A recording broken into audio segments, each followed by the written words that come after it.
Alright folks, looks like we are live on Twitch once again hunting for shiny Corvisquire, currently on 2020, now 26 encounters. That have been 2,125 encounters. Either way, way too many goddamn encounters, if you ask me. I should not be taking the Lord's name in vain on Easter. I'm gonna get better about that, I swear. I swear to somebody, not God, some other... Anyway, doesn't matter. Debbie, happy Easter. Super Blade, D, Amon, Alex, Kyle, Josh, what is going on, guys?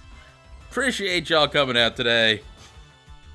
Give me a sec. I am gonna spread the word. I'm such a bad Catholic. That's okay. That's just who I am. I'm tweeting that out, letting everybody on the YouTube know, letting everybody on the Discord know that we are live. Getting this done, and hopefully today is going to be the last day that we're going to be doing this Corvisquire hunt. We'll see what happens, because this has gone on for way too long, if you ask me. Too many damn Corvisquire, and we are actually somehow nearing double odds. I don't know how, man. I do not know how. Debbie, how did I get an Azumarill? Oh, how do you get an Azumarill? Oh, for your, Pokemon Go Easter task. Do you have to catch it? I think you might have to do, it might be raid exclusive, unfortunately. See if there are any Azumarill nearby on raids for you. I know there's not that many raids, left to do. Yeah, I got one. I got mine in a raid. I got mine, oh, and there's a field research task, so if you have Pokestops around, you can do that. But I got mine in a raid, at some point. Amon, got yourself a shiny Psyduck, one of my favorite shinies of all time. Perfection in shiny form right there. Well, I'm glad you're getting some shinies. Damn, Squirtle, 3 weeks. I mean, I'm getting up there on this here, Corvisquire. This is getting on like 2 weeks here, man. This is killing me. Debbie, you got 3 shinies today in Pokemon Go? Holy cow. What were your shinies? That's phenomenal. Well done. I have 0 shinies and very few shiny eligible Pokemon. I predicted the other day that as soon as Bunnelby was available shiny, there would be like no Bunnelby around me. And sure enough, I'm right. There's like 0 Bunnelby anywhere. And like, where the hell have all my Bunnelby gone? Anyway, what's going on, Nephilim? Good to see ya. Kaznomic, Marco Martinez, Josh Day, Doku. What is going on, guys? I know, Kyle, that you're not a fan of Dale, but I need Dale. I need Dale right now. Dale is our only hope. Help me, Obi-Wan Kenobi. You're my only hope. Dale is our only hope right now, guys. That's all. Kai Kid, how you doing? And Debbie have got Execute, Caterpie, and Pikachu. That's actually a special Pikachu. It should be Pikachu with the little flower crown, which is actually a pretty rare shiny to get because they're not available all the time. So that I would keep that around. Kyle says you. Dale's not your hope, but it's my hope. Damn it. It's my only hope.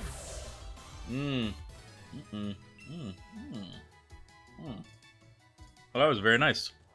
Sorry, I have a lot of water. I am upgrading my water setup from what had been this kind of plastic water bottle that I had just been reusing to an actual Nalgene, and it is changing the water game, guys. Changing the water game for me. I'm getting hydrated over here. It's good stuff. Wanma, so I'm KOing, some Corvisquire right at the very beginning of today's stream, just to increase the spawn rate. So every day I KO, approximately 25 of these things. Oh man, I almost despawned that one. That one was so far away. Despawn these things, or no, sorry. I KO them to increase the spawns. 25 is the maximum kind of spawn chain, quote-unquote, as it were. That's about it. Obsidian Aryan, thank you for the follow, man. Appreciate you coming out. Shiny Fasters, how you doing? Good to see ya. Thank you so much. I see a dog that is about to encounter me, which I don't like. Kyle, oh, that sounds like quite something, man. Well, 70 proof isn't that bad. 70 proof is only 35%, right? Which is about like what vodka is, I think. That's kind of where you want to be. It's when it's 70% where it starts getting up to like 140 proof. That's when it's quite something. Kazanamic eating a bacon burger. Bacon burgers can't be kosher on Easter. I guess it doesn't matter. It's Easter. You don't have to be kosher. It's the whole point of it. Regardless, it sounds awesome. Eastern European brandy always burns. It's character building is what it is. Somebody that I supervise.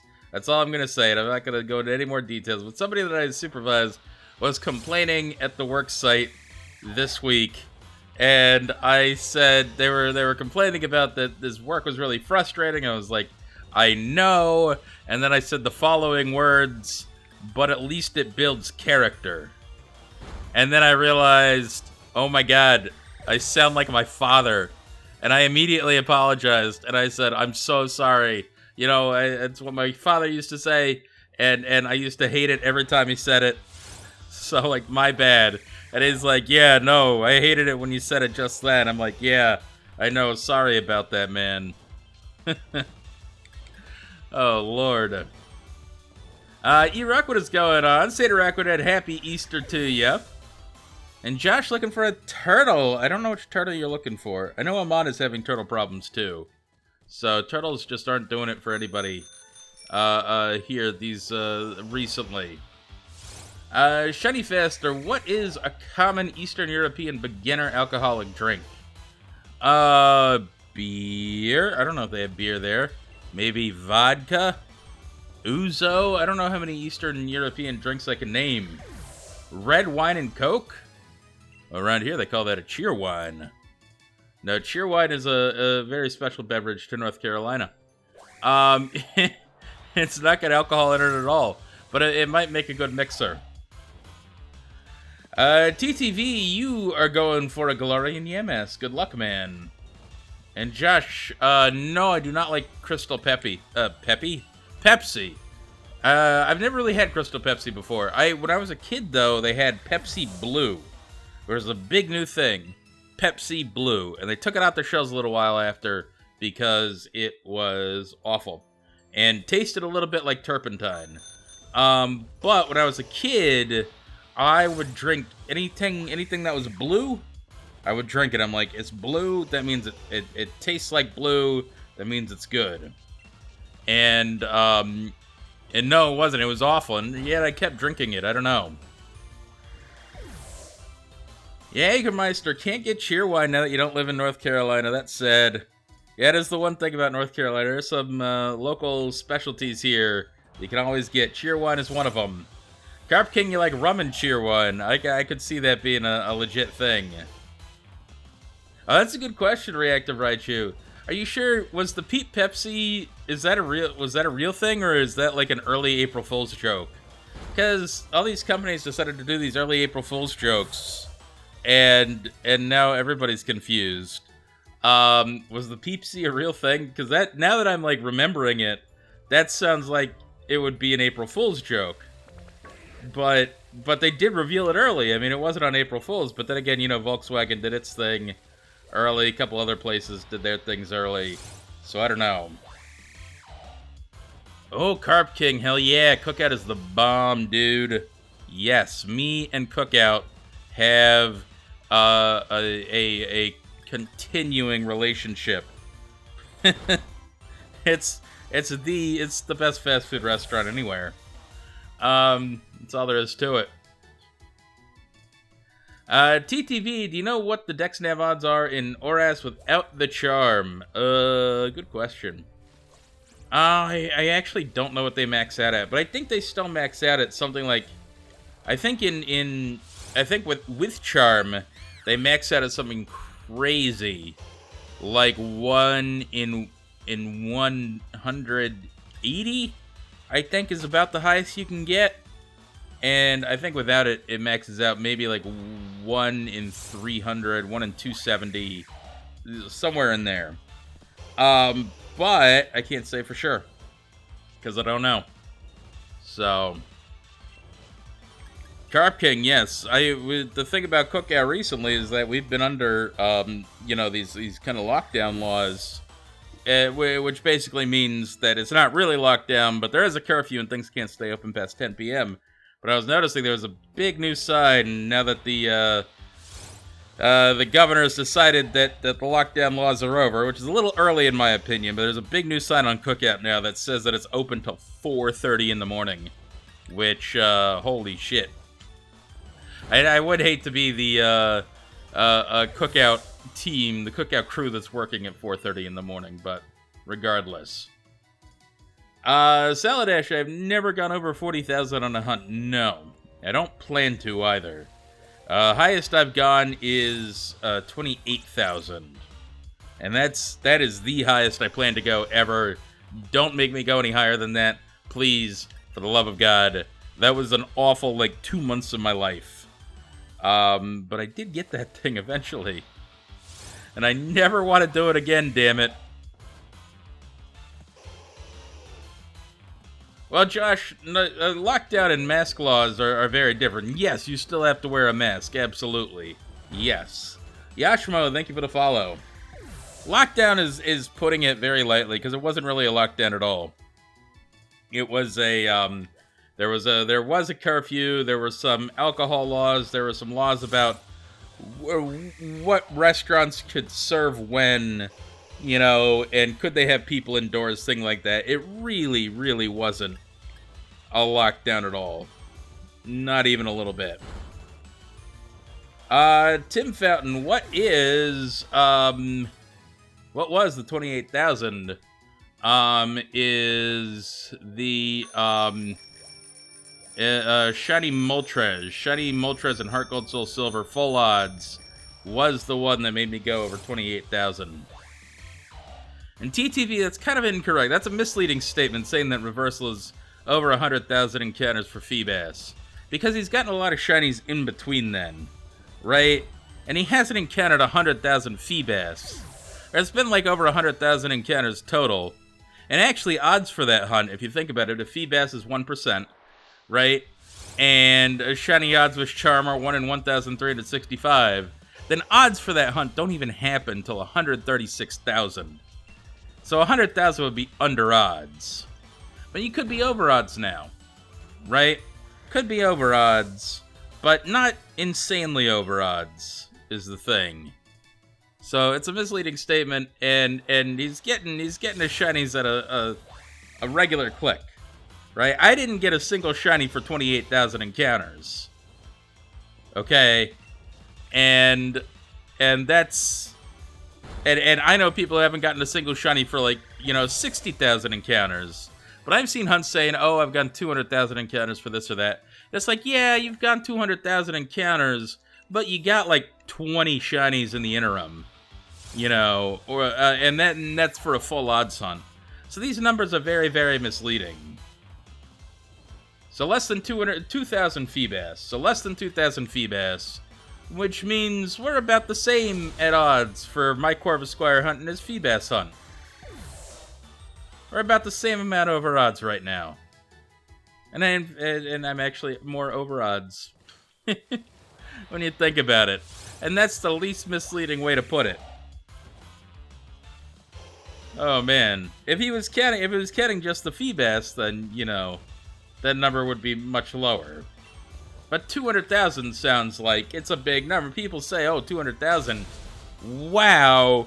Unbelievable. It's yeah, but he's found 100 shinies during that time. Maybe not that many, but, something like that. Maybe more than that. I actually don't know. I have not been paying attention.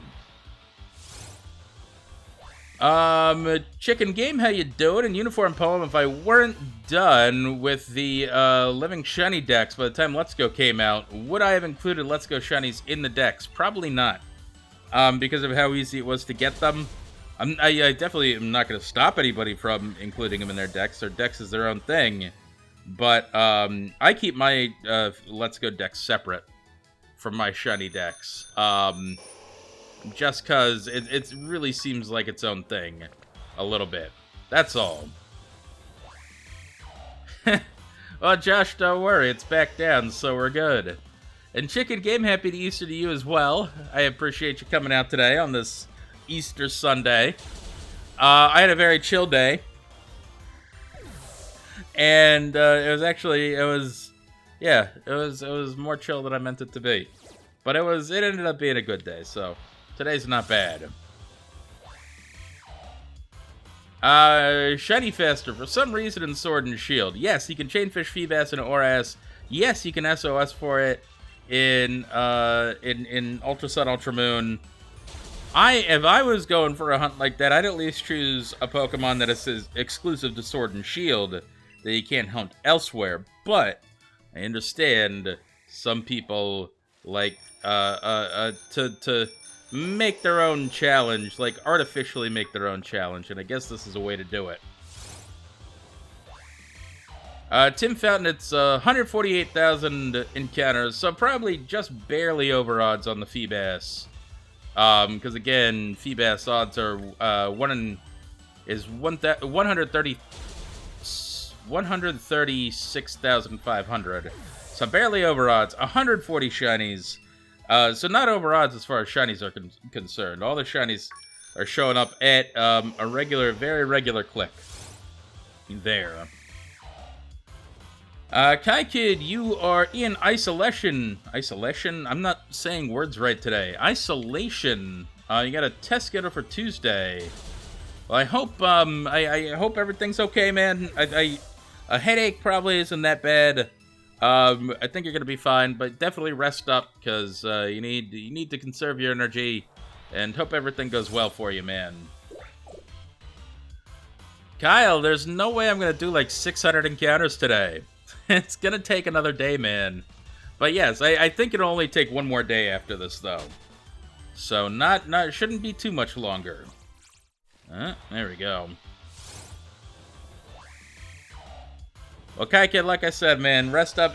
Drink a lot of water. Water is very, very important from what I understand.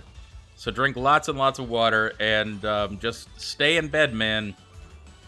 Do not exert yourself. That's true, D. Yeah, tomorrow is going to be Masuda Method Monday, and hopefully I'll get a damn shiny on Masuda Method Monday. But, God damn it, these stupid dogs. Regardless, we're going to try to get this done this week. It's going to happen this week. Probably. Tim, so Dale is the little Sinisty character that is hanging out with the Kangas Kid mascot. We had another character that did very well for us, another Sinisty. It was Chip the Sinisty. So that was Chip the Sinisty because he had a little little notch in him. And this one is Dale because Chip went over odds on a hunt. This hunt, actually. Chip went over odds on this hunt. And so we're trying to get this shiny before we go over odds again. Basically, every time I go over odds, I get a new little Pokemon character to hang out with in my artwork there. And it's actually been a fantastic way to highlight some of the very talented artists we have in our community here. I love seeing everybody's art, and there's a lot of people that are very creative, much more creative than I am. So very grateful for that, and I look forward to showcasing more art in the near future here. Amon, yes, if I hit double odds, I think that the Corvisquire goes on hold, and we switch back over to the Coco, and blah blah blah. We just ping pong, but I'm hoping that doesn't happen. No, Chip was great. Chip got us almost 20, I think, shinies under odds, including Shiny Mew, which I can't, like, we really cannot deny how excellent that was for us. So yeah, no, Chip is legit for sure, man. And we'll never forget him. Cool. Should we give Chip the will.i.am treatment? What, give people a chance to bring him back? I was thinking no on that, because, if that were the case, it could be exactly like will.i.am did, which is where will.i.am came back, and then did absolutely jack all for us. And, I would say tarnish that reputation a little bit, whereas Chip is, like, the OG, man, like, well, actually, will.i.am's kind of the OG. Chip did very well for us, and I'd rather remember him as he was in life. You know what I'm saying? Dale is the John Walker to Chip's Steve Rogers. Wait, who's John Walker? Like my pal Johnny Walker? No. Me and Johnny Walker. Johnny Walker is too expensive. I don't know who this John Walker character is and how it relates to Captain America, but sure, I'll take your word for it. No. There we go. Debbie, I would say only targeted shinies, because I'm only counting targeted shinies. I mean, it would be good to notate the phases as they happen, just to have that, like, in the record books. But I think the phase shinies, they don't really count towards switching out the hat or not.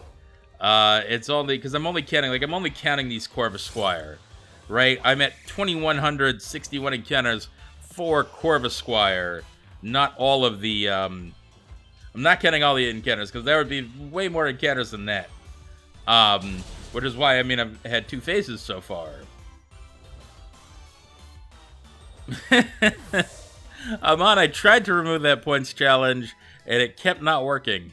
No, will.i.am actually lives on in the VOD channel, for the, on the YouTube. If you type !VOD, you can go over there. will.i.am is, in fact, the mascot for that. And, looks great. And, I'm now up to date with all the Corvisquire hunt. So, if you want to go back and watch the entire Corvisquire hunt at literally any point, you totally can. So, no. Damn it. Marco Martinez. I did not shiny hunt for the bonus disc Coliseum Jirachi on account that one of my rules for my shiny decks is I have to hunt everything myself. And to prove that, everything must have my OT, my trainer ID, and Wishmaker Jirachi. The Coliseum Disc Jirachi cannot have that. Its OT is always Wishmaker. So that's why I have never hunted that and don't plan on hunting it.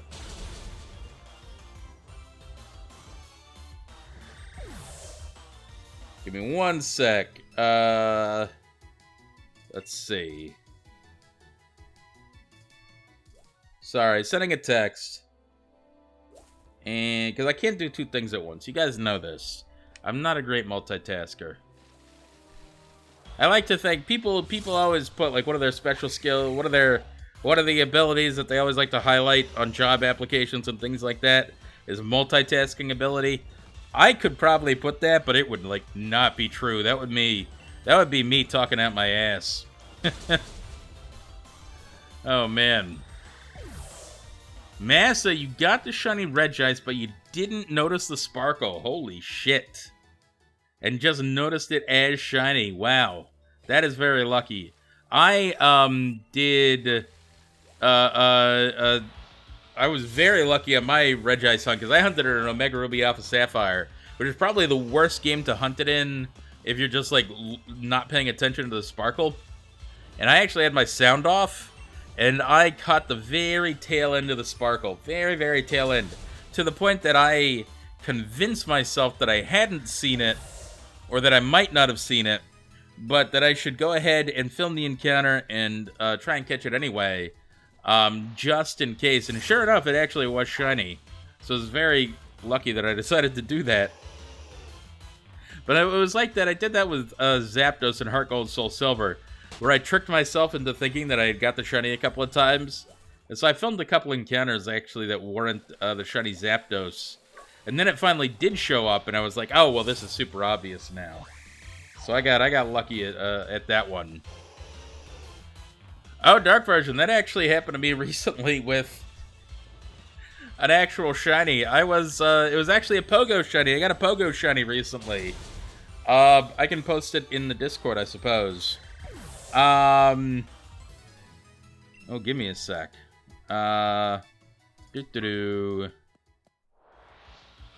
see, Kyle. Interesting. I did not realize that. Well, I have not been watching the new Captain America, so I wouldn't know. So I was driving. I was maybe driving. With Pogo open. Don't do that. Don't drive and play Pogo at the same time. Alright, but I may have been driving with Pogo open. And did it not work? Or did it yes work? There it goes. Send that. I may have double posted it. I totally did double post.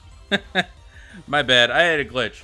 Anyway, I was driving and I clicked on a random Pokemon, but I'm a conscientious driver, and so I'd rather pay attention to driving than play Pogo. So immediately I clicked on the Pokemon, and then I got a green light, and so I started driving and not paying attention to Pogo.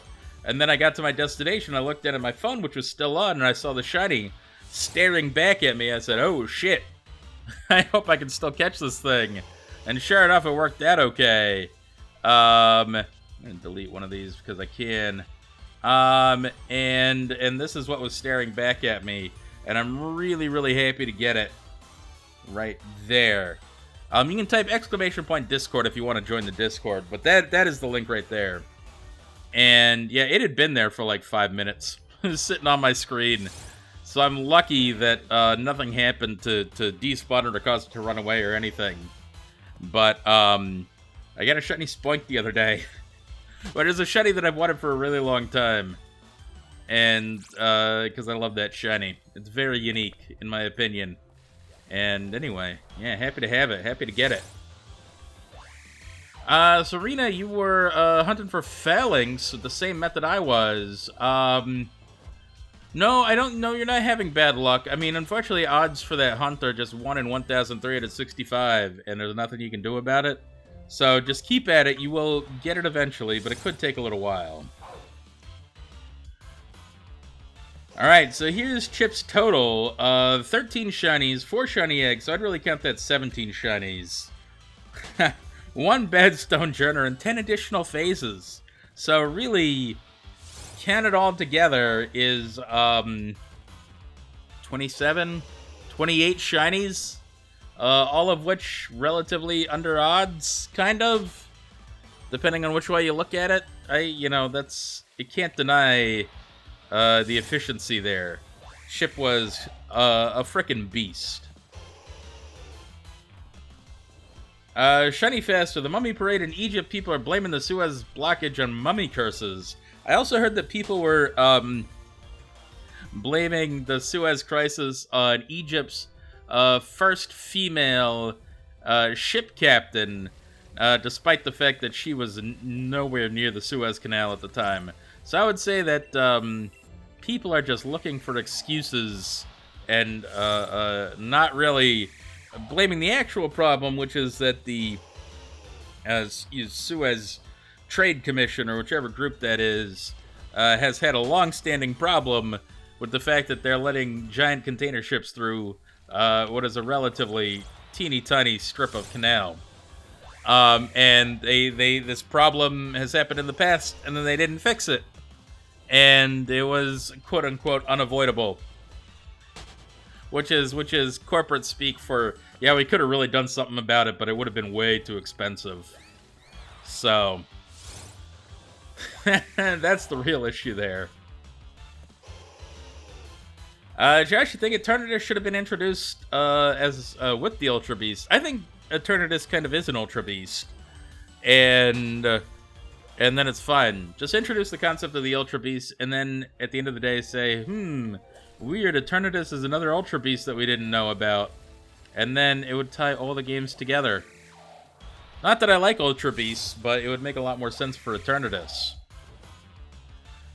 Tim, no, the canal is not blocked. They got some, they got a crew out there with some heavy machinery, and they got it out. Alex, you want to see Eternatus in its own Pokeball? Maybe like a Beast Ball, but it's red instead of blue. Can it be like almost a shiny Beast Ball? I think that would have been really cool. Well,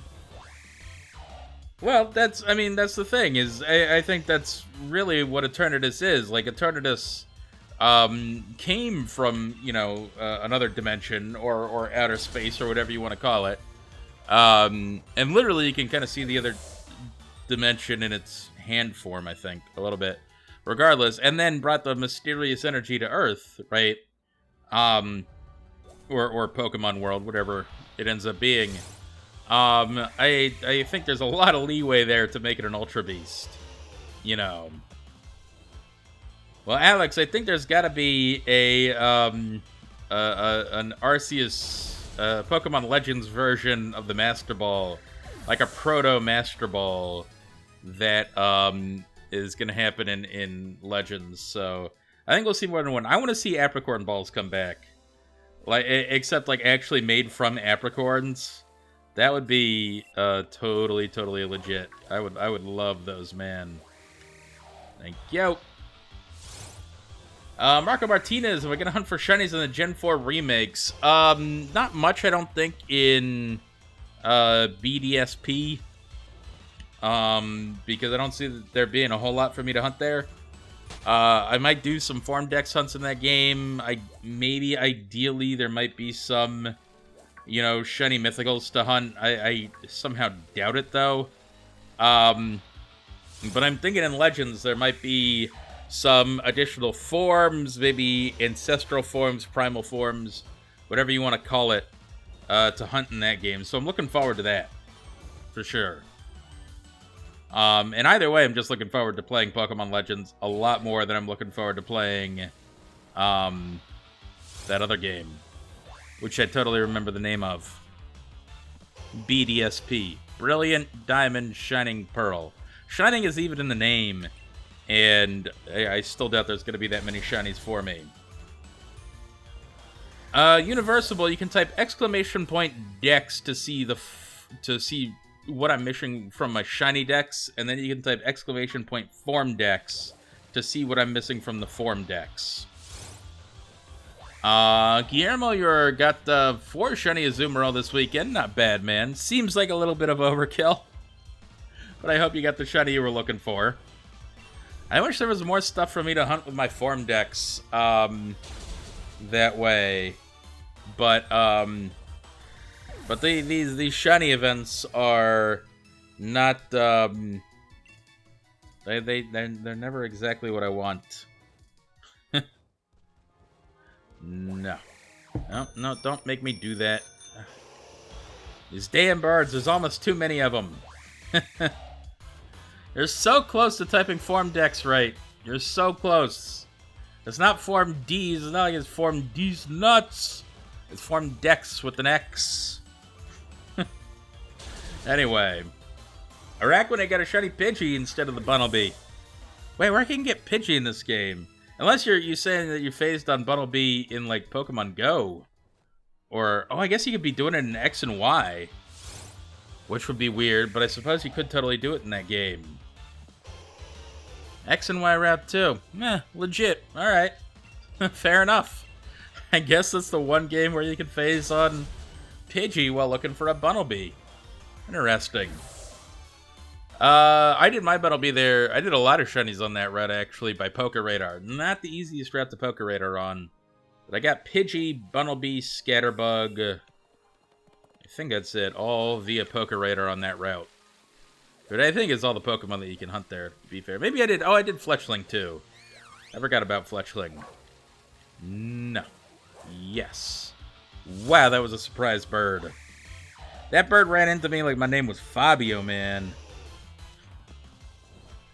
Nobody remembers when that happened. Does anybody remember when a bird ran into Fabio's face? That may have been like 25 years ago. Mild Gaming, what is going on, man? Yes, roller coaster, you got it. You know what I'm talking about. Oh, Lord. Why was Fabio on a roller coaster anyway? He's rich. He can do, like, insane shit like skydiving. But I guess he likes roller coasters. I don't know. Mr. Boogaman, what is going on? Hope you're doing well. I thank you for coming out today. Hope you have fun. Let me know if you got any questions. I'd be happy to answer them for you. Has that persisted, the Fabio roller coaster bird incident? Like, do people who were not there at the time remember this? Because that was one of the most random things that's ever happened. Mantagoro, your dad's name is Fabio. Fabio is like an Italian male model, I guess. He's the guy that's like always on the romance novels and shit. Have you ever seen some guy in a romance novel with his like long flowing hair and his like shirt ripped open to reveal his chest? And that's Fabio. Mr. Boogaman, thank you for the follow, dude. Kyle, he's handsome by 90s standards, I guess. I don't know if he's considered handsome nowadays. I mean, to be fair, he's probably like 65 nowadays. At least. He's got to be at least 65, if not older. Yeah, Tim Fountain. I think it's been a long time. I mean, it always used to be a joke back in the day, right? But I haven't really talked about it for like 15 years. Fabio. I was gonna see how old Fabio is now. He's only 62. Huh, alright. Well, he's had a long and storied career as a male model. Did he have a cameo in Guardians of the Galaxy? That is like the kind of movie he would maybe have a cameo in. But I don't remember. I don't know. Nate, just call me a boomer then. I have no idea what the hell you're talking about, man. Kyle, I got your green turtle. Very nice, man. I assume that's the Choodle. In which case, awesome, dude.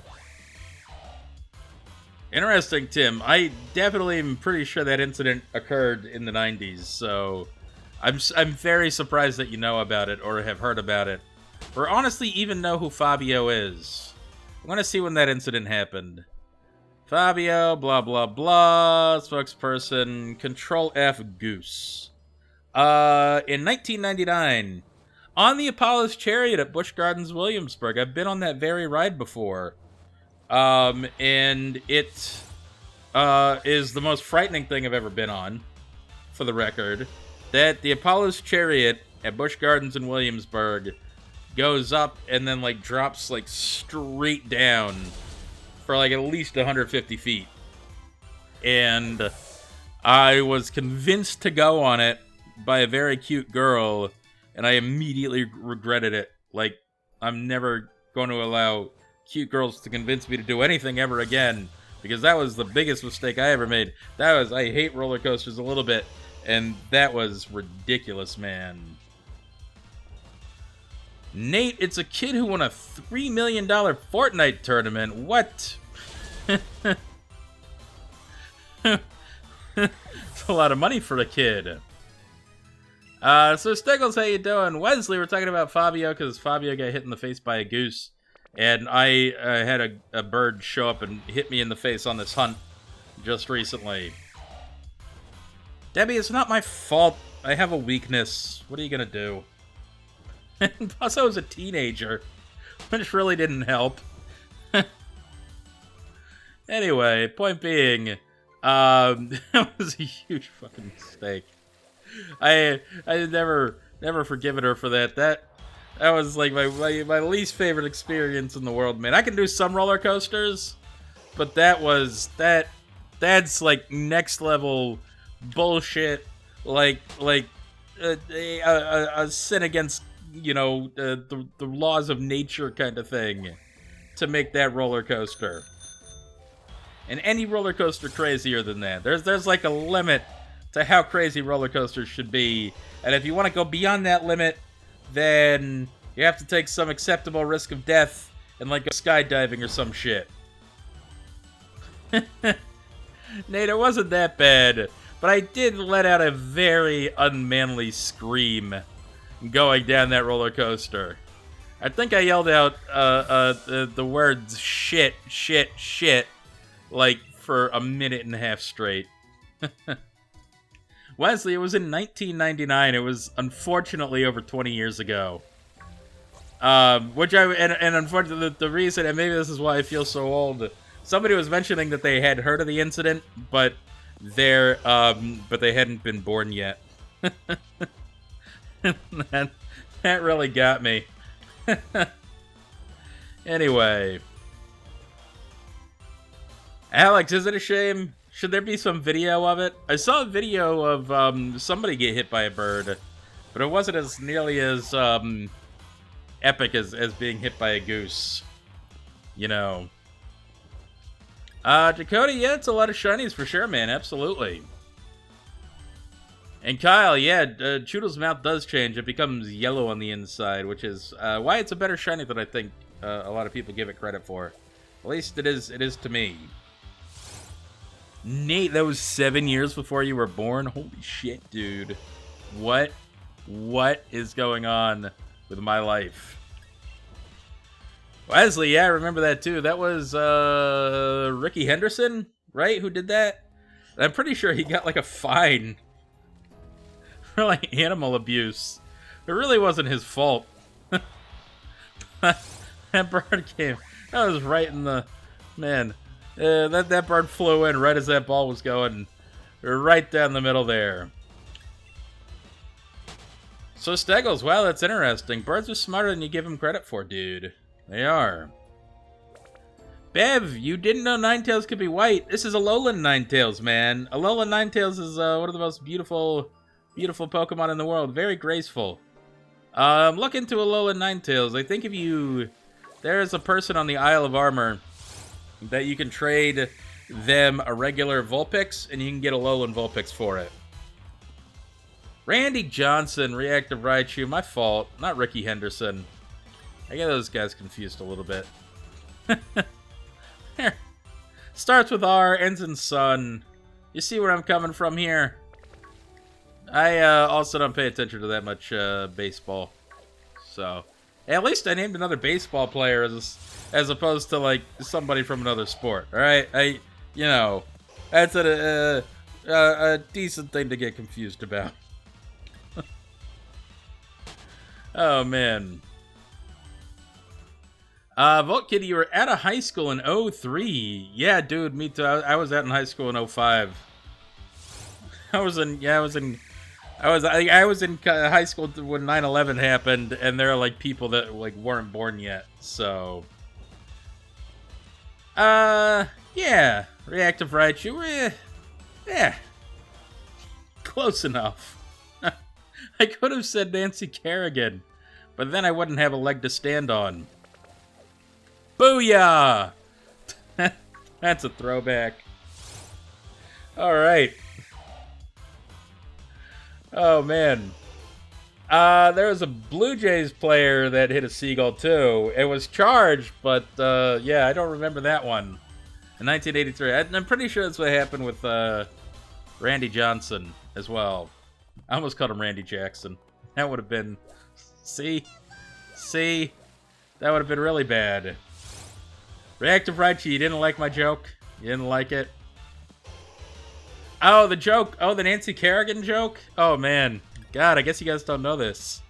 So Nancy Kerrigan was a figure skater. This is the greatest figure skating debacle of all time. Is that Nancy Kerrigan was a figure skater, and she was really good. And Tanya Harding was also a figure skater, and she was also really good. And Tanya Harding was also super duper crazy. I don't know if you've ever seen the movie I, Tanya, but you should maybe watch it. Anyway, Tanya Harding got her boyfriend to bust up Nancy Kerrigan's leg before a figure skating match so that she couldn't figure skate again. And this whole story quickly fell apart, and Tanya Harding was immediately implicated in helping plan all of it. And Nancy Kerrigan, I think, couldn't skate for a while, but I think she could skate later. But it was a big deal because these were like Olympic level figure skaters, you know. And Tanya Harding is a crazy person, and I think she was she didn't like not being famous, so she's done some crazy shit to try and stay famous. And I've seen her on she was on there's a TV show on like True TV that basically has a bunch of washed up celebrities hanging out and commenting on things, right? I'm talking about like Willis from Different Strokes. Is that what you talking about, Willis? I think that was that show. And Tanya Harding was on there. Danny Bottaducci was on there. Yeah, World's Dumbest. That's the one. And it's all these washed up celebrities, and it's really sad. Like Frank Stallone, like Sylvester Stallone's brother, who you didn't know existed, but also had like a #1 hit song in the 1970s. And oh god, what is that guy's name? I just need to run away. Oh, not Danny Bonaducci, but the other kid who was like always on Tiger Beat and shit like that. Anyway, that guy's there, who's also washed up and like did a bunch of drugs and all this shit. So it's like a sad TV show to watch. But Tanya Harding was on there, and she's like a redneck, trashy kind of. I mean, that's who she is. She's kind of just a white trash kind of person. And then she's on that show. Anyway, it's a great show to watch. Sorry, what is going on, man? David Cassidy, not David Cassidy. I want to say Lance Henriksen, but that's not his name. It's something like that, though. David Cassidy that's the kind of person who would be on there, though. Also, didn't David Cassidy die recently? Or is that somebody else? I'm forgetting what this guy's name is. Sorry, I did not see your post in Shiny Pokemon. No, I did not. What did you get? Out of curiosity. Now, I really just need to not have Rhydon out here. Debbie, was David Cassidy a partridge? I'm pretty sure David Cassidy died, like, within the last couple of years, I think. I don't know if I'm making that up. Reactive Raichu, I really hope that doesn't happen. Please and thank you. Because that would be awful. Mild Gaming, yes, I've been watching some old Jessica Walters clips. She's so funny. Very sad to see her go. Arrested Development, fantastic show if you ever get to watch it. I'm gonna look it up. David Cassidy. Making sure. Yeah, died in 2017. Sad. Maybe too young. I don't know. Yeah. I did see your Wooloo. Right. Yes, I did see that. That was your third frickin' Wooloo, man. That's ridiculous. Well, I say keep it just as a trophy. On some level. Oh.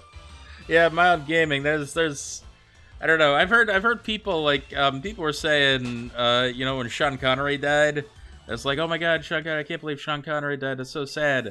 I'm like, yeah, but the man was like 95 and had a career people could only dream of, and was like living in the Bahamas at the time. Like, dude lived a full life. At some point it's just everybody's time to go. I don't know. Debbie, I will say 67 does seem too young. Holy cow. Yeah, David Cassidy for sure. Who is this kid I am thinking of? I don't know. Whatnot. It's snowing. Somehow it's snowing. That shouldn't be happening. Saint Araquida got a random shiny Kingler. Wow, congrats. What a cool random shiny to run into. That is awesome. I love shiny Kingler, man. Beautiful. That green color is not used by a whole lot of shinies. I really like it. There you go, man. Yeah, when it rains, it pours. Get some more shinies. I bet you can get another shiny today, dude. Wesley, it actually snowed where you live? I mean, shit, I guess that's, like, just what happens in Canada. But that's... If you want to ever, like, come down and live here in North Carolina, just know that snow in April is literally unheard of. So... But I think in Canada, it's probably a thing that could happen, man. Oh, cool. Yeah, do it, man. Sora, that sounds awesome. I would keep it a Wooloo. Like, make it a level 100 Wooloo. Or something like that. That would be the best cheese that you could possibly make. Debbie, it's not that. You know, I'm gonna look this up. I'm gonna meet kid. Who's this guy? It's something. He's like not famous except for being Leaf Garrett. That's the guy. Leaf Garrett? Leaf Garrett.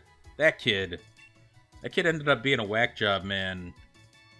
But that's the kid. Leif Garrett was on that show. You were just typing that name? Yeah, that's the one. Yeah, he went... I mean, I probably got fucked up by all the fame when you're, 11, 12, 13 years old. When you're a teenager that's that famous. It probably messes you up. You know...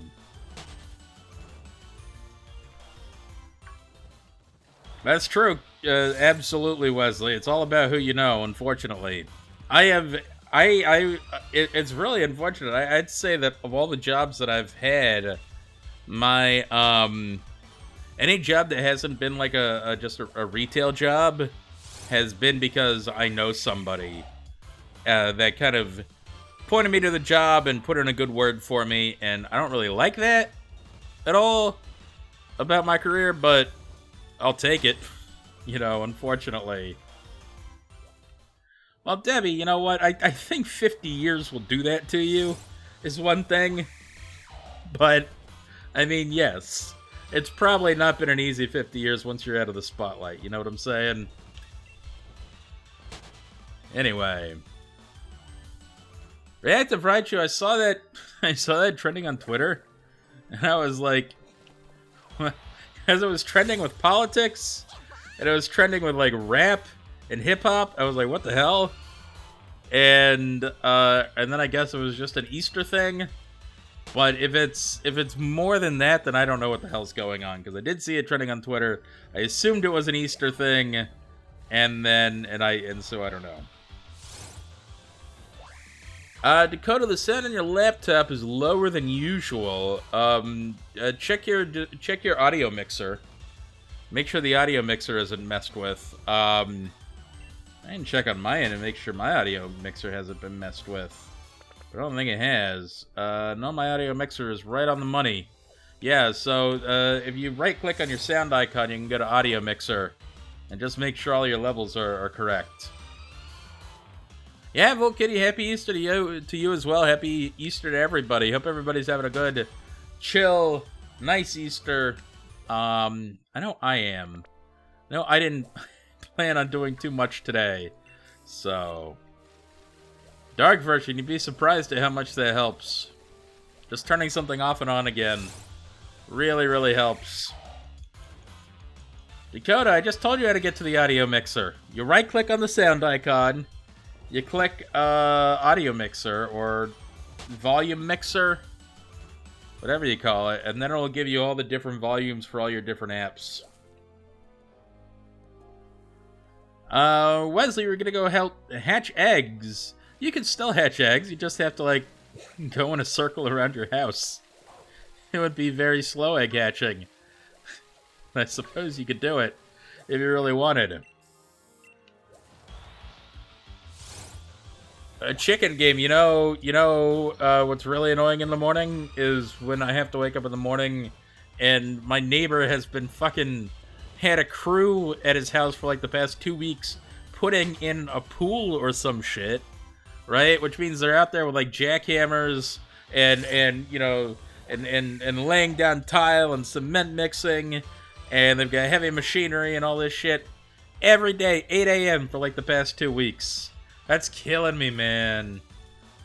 That is killing me. Dark version, the pogo sock trick, where you put it in a sock and just like twirl it around you. I've heard people like somehow adhere it to a fan, like an overhead fan, and let that go in a circle. Just turn that on and let that go for a while.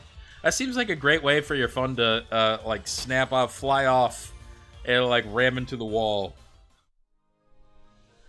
Oh man. I think air is supposed to get on the inside of a laptop. In fact, I think a laptop is a special grate to let air inside the laptop. But sure. It could have something to do with that. You can put it on a toy train, yeah. Put the phone on a toy train, have that go in a circle, but you have to have access to a toy train, and, I mean, do I? I don't have access to a toy train. I haven't had access to a toy train in 20 years. Chicken game, you go to bed at 4 o'clock in the morning. Exactly, man. I would like to say I don't go to bed at 4 o'clock in the morning. I went to bed at 4 o'clock yesterday morning. And woke up really late today, but I slept really, really well. And so I was happy with that.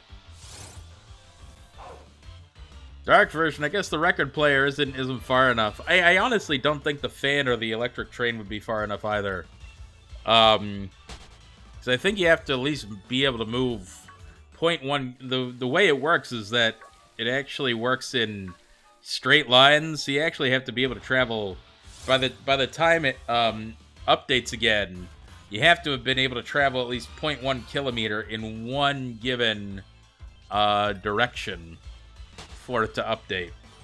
And if you go back and forth over 0.1 kilometers in that given amount of time, and I forget how much time it is, it's like 1 or 2 minutes or something like that. Then,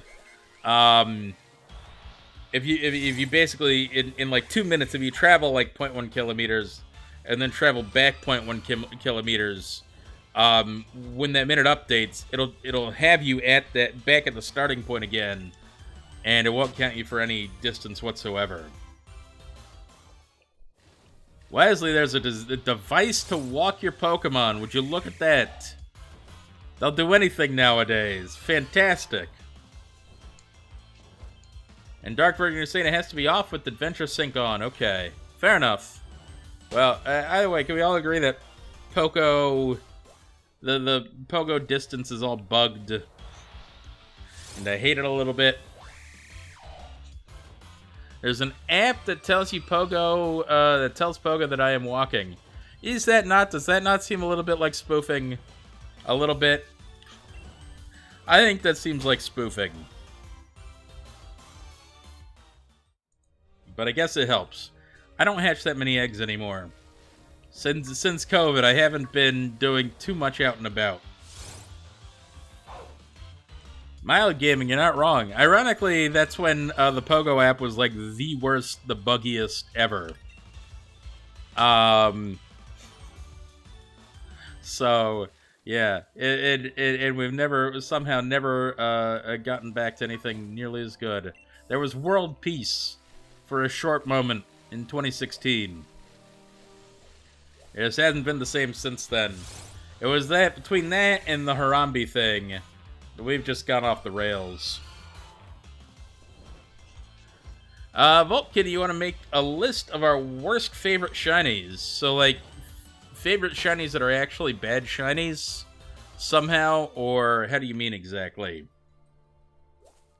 What a spawn? Nothing good, nothing good. Okay. Nope. Nope. Sometimes things don't spawn like I like them to.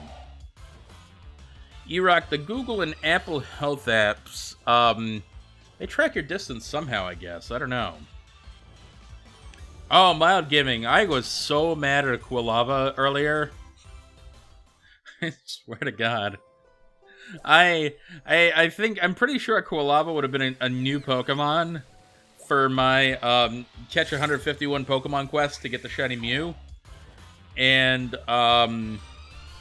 they and a Quilava showed up, and I'm like, oh man, Quilava, I can totally use this Pokemon for the quest, and I threw a Golden Raspberry, and then an Ultra Ball, Curveball, Great Throw. And the damn Quilava busted out after one shake and then ran away. I was like, I literally threw my hands up in the air and said, what the fuck? On some level, that combination should be almost a guaranteed catch most times. And sure, the Pokemon definitely shouldn't be running away after all that. That was the height of bullshittery. Yeah. Bad luck indeed. Juanito, this is why you don't eat cookies in bed, man. This is how you get ants. No, it sucks, man. I don't know how that happened. Oh, dark version. I'm so sorry. Should have been an excellent throw. Thank you, dark version. Friggin' Captain Hindsight over here. Goodness. Flying Dove, what is going on, man? The luck is going mediocrely. But hopefully we'll pay off soon. Very soon. God, I hope soon. Because this is a little bit killer. Oh man, Wesley, that freaking Ursaring video. I was just in a bad mood that day. I don't think I've been in that bad a mood ever since then. So I was in a bad mood already, and that happened. That was just, I went off. Oh, man. E-Rock, Thunderous had done that to you. 5 Excellence Golden Raz, the dipshit still fled. Oof. Yeah, I know that feeling. I know that feeling well. And I hate that feeling, too. But I guess it just happens sometimes. Nephilim, you once fell asleep on a Reese's cup. That is gross. How did you manage that? Were you like eating Halloween candy and just like fell asleep among your Halloween candy? Yeesh. I don't think I've ever done anything like that. No. I tell you what I wouldn't do is I wouldn't let a Reese's cup go to waste. Those things are precious, my friend. They're like the best. Yeah, sugar coma? Yeah, for sure, exactly. Dark version, you were looking for 30 ice types. I am also too lazy to go out and use ice lures. I really wish that the Pokestop near me could, I could see the spawns from it. I can spin it okay, but I can't see spawns from it, which is super lame. And I wish I could, because I need ice types. I'm missing ice and dark types are the big ones. Well, Reactive Raichu, if this is anything like yesterday, then I'm gonna pick, you know, like 1. So that you don't have to go to the hospital this time. That's it. I pick 1. I don't know what you want with that number.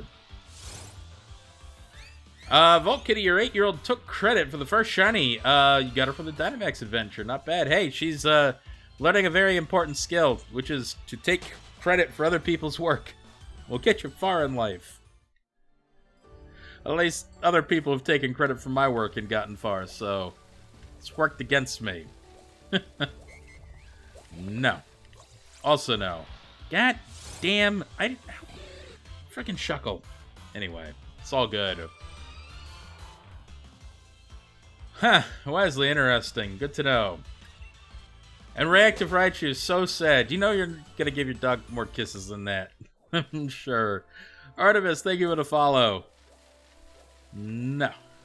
If you're not a Corvisquire, I don't even want to see you on my screen right now. Well, Kyle, I don't live in Michigan. It's not like snowing 24/7 where I live. God damn. Blade Inferior, how you doing, man? And Sir Steggles, I totally agree. There should be, Fucking slippery slope glitch. There should be one ability for every Pokemon type. For example, I could sit out here and have like a flying type ability, right? I don't know what flying type ability there is, but we could pretend there's one. And get nothing but Corvisquire, because I don't think anything else out here is flying type. And it would really help out. Regrettably, they've only done it for a handful of abilities, and I don't know why. Maybe Cloud9, maybe something like that, absolutely. Exactly, yeah, Static Magnet Pull, you know, you got your Flash Fire, you got your Storm Drain, you got your Harvest. All those, there should be abilities like that, but for flying type. Cloud9 is a good one. I like Cloud9. No. No. There we are. Yeah, Swarm. Why doesn't Swarm do bug types? Swarm should absolutely do bug types. And there's a bevy of abilities that could work like that. And yet it doesn't. Maybe in future games, but not right now. I wonder, it would be interesting if these abilities stick around for BDSP. Some of them could make, you know, doing Poké Radar insanely much more easier. Like, can you imagine doing Poké Radar with one of these abilities out front, and you basically have a 50-50 chance of every encounter being the Pokemon that you're looking for? Right? I've used this, you can use it with Static. Static and Poké Radar is a great way to hunt Electric-type Pokemon. So, Reactive Raichu, I can possibly resolve at the end of today. I just need to know that I need to resolve. If I do need to resolve, just let me know and I'll do it. Eruk, yeah, so you do 50-50 and you basically just have to get to a 40 chain. So it's a 50-50 chance of getting the Pokemon you want. Right? And then Poké Radar affects... And that's just for the species, or for the type. But if you're on a route where that's the only Pokemon of that type, then you basically get only that Pokemon. Right? And then and then the Poké Radar will affect the shiny odds they're in. And so it's basically like a super efficient Poké Radar. It's a very easy way to hunt Shinx, for example, by Poké Radar in Gen 4. Is to just put a static Pokemon out front. It works really well.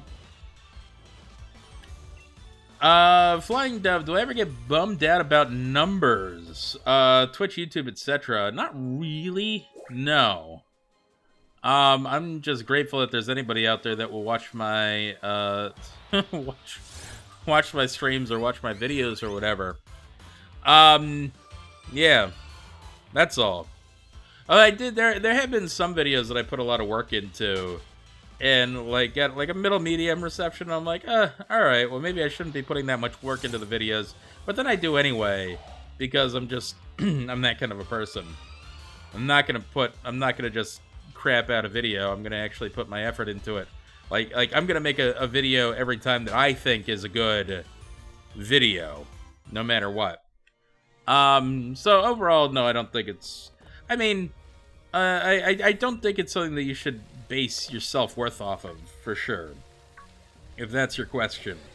It might not be your question at all. Reactive Raichu, when is the next episode of 5 Insane Pokemon Facts? Maybe next April Fool's Day. How about that? Levi, thank you for the follow, man. And Sir Steggles, no, it just makes me happy that people enjoy the videos. You know, even if there's only, you know, if 1,000 people watch my videos, then that's 1,000 people that like the video that I made, and that's a lot of people. If you took all those people and put them in a room, it'd be a very crowded room. So that's, I don't need to be sitting here getting, you know, hundreds of thousands of views or whatever for every video that I put out. 1,000 people is good, man. That's a lot of people, in my opinion. Or 1,500 people. I don't know. Is 1,500 a good amount of views? I don't know. 1,500 people seems like a lot of people. At least if they all like the video, you know. Kyle, should you hunt more, or do you go back to playing Assassin's Creed Valhalla? You got your turtle. It can be good to, it can be good. to mix things up, but at the same time, you know, Pokemon though. I did, instead of playing Pokemon last night, I did play Red Dead Redemption 2. And that was nice. Oh, Wesley, yes, but if I don't know how to get hundreds of thousands of views, because apparently the YouTube algorithm doesn't like especially anything that I make. But I like making what I make, and I think that's much more important, you know. E-Rock 5 Water Facts. Squirtle is actually a squirrel, hence the tail. It makes sense, right? It makes sense when you think about it. I think some people actually think that. Or some people did think it when I was a kid and we were playing Pokemon. But, I think that's just a coincidence that it has a little curvy tail. Blade, you haven't played Valhalla in ages. You love Assassin's Creed. I stopped playing it when the Assassin's Creed games got super, like, mythological and shit. I was like, I like the historical fiction aspect of Assassin's Creed games and none of this ancient Greek philosophy or, you know, ancient Greek gods or whatever, ancient Egyptian gods or what have you, weird creatures. I like the historical fiction. And so I played through the Revolutionary War one. No, I played through the French Revolution one. And that was the last one that I played. So, are there microtransactions? Hell no, I'm not doing any microtransactions. If there's something that can't be gotten through the single player playthrough, then I don't frickin' want it, man. Holy shit, how many dogs are there? God damn it. Oh god. Kitty Princess, you love this game. It's really fun. You played it on your cousin's Switch for the first time and you love it. Oh, good. No, that's how I first got into Pokemon, is I played Pokemon Blue version, my cousin. It's actually an Easter story. It's a perfect time to tell this story. My cousin, for Easter one year, my cousin is very spoiled, right? I think I mentioned that I had a cousin who was very spoiled, who didn't have a whole lot of discipline in his life. His parents would just roll over and give him anything. This is that cousin. So it was Easter one time, and we were up in New York celebrating Easter at his house. It was my aunt and uncle's house, but he was living there too, because he was their child. Regardless, but all the kids opened up their Easter baskets, and we got, you know, what we got every Easter was like some candy. We got like some chocolates and a chocolate bunny, and like some jelly beans and stuff like that. And then my cousin opened up his Easter basket, and his had a Game Boy Pocket in it, and Pokemon Blue version, because he was a spoiled little kid, and he wasn't particularly interested in playing it, and so I just kind of was like, I could totally borrow that off your hands and play it a little bit, see if it's even good or anything, and I ended up wearing out the batteries on the first day, because I liked it so much. So he got Pokemon for Easter, but didn't even care about it. And then, so I played it instead, because I was the older cousin and I had that kind of sway and I could do those sorts of things. And played the shit out of it. And so it took me a little while longer to actually get one for myself and get a Game Boy. I got a Game Boy Color and a copy of Pokemon Blue for my birthday one year, because my grandparents were very, very generous that year and got me the Game Boy Color. And a copy of Star Wars Monopoly. So those were double gifts. And that was very kind of them. They had never done anything that crazy before. And then I never looked back. E-Rock, did I get gifts for Easter? I mean, not really. I got candy for Easter. My little cousin got gifts for Easter, but I got candy, and I liked my candy. It was good candy. And who doesn't like a chocolate bunny? That's all I'm saying. Dark version, it was your cousin that got you into Pokemon. You used his red version. Your dad got blue version. You borrowed the Game Boy to play it. There you go. When I first got my Game Boy Color, I stayed up all night playing Pokemon. I stayed up. I just didn't go to sleep that night. And All of a sudden, it was time to go to school the next morning, and I had gotten all the way through to the Safari Zone, and I had to catch the school bus, and I fell asleep in class that day, and my teacher woke me up by slamming down a book on my desk. I woke up all of a sudden, and he said, "Here, if you want a nap in class, you can do this instead." Handed me some cleaning supplies and made me clean the board, like Mr. Miyagi style, wax on, wax off kind of thing. So that was fun. Wesley, I can go for some deviled eggs, man. My aunt, like, I always look forward to family reunions because my aunt made the meanest deviled eggs you could imagine. I loved them, and I would eat most of them. They'd always go way too fast, so I had to get them in real quick. But yes, deviled eggs are the shit. Corey, names for a shiny male Dragonair. Falcor. Like the guy from Neverending Story? That's all I got for you. Or Active Raichu, maybe they give you gas. I just enjoy deviled eggs for deviled eggs. Yeah, Wesley, well, that's the thing, is I never had to make the deviled eggs. It reminds me, though, of, have you ever seen Parks and Rec? Where Ron Swanson brings over deviled eggs. He brings over like 20 deviled eggs so that he can eat them. Pigeon Scout, thank you for the follow. They're not for anybody else. They're not like hors d'oeuvres. They're just for Ron Swanson. And I would be down for that. Oh, man. Blade Inferior. I never nicknamed Pokemon at all. I've never done it, actually. Banananshuckle. Thank you for the follow. I don't nickname my Pokemon because Ash Ketchum on the anime never nicknamed his Pokemon. And so, it was never a thing that I did. Cosnomic, don't like the deviled eggs. Ah, too bad. You're missing out on one of the finer things in life, my friend. They are very delicious. I think Wesley mentioned not the easiest thing in the world to make, but if you can make them, totally worthwhile. Nate, I love that's one of my favorite quotes from Parks and Rec, is when Ron goes to the diner and he says, "Give me all the bacon and eggs you have." And the guy goes, "Okay, sure," and walks off, and Ron's like, No. I think what you heard was, "Give me a lot of bacon and eggs." What I said was, "Give me all the bacon and eggs you have." That was one of the best moments, man. Sorry, you like deviled eggs too? Great, yeah, me too, man. Deviled eggs are my shit.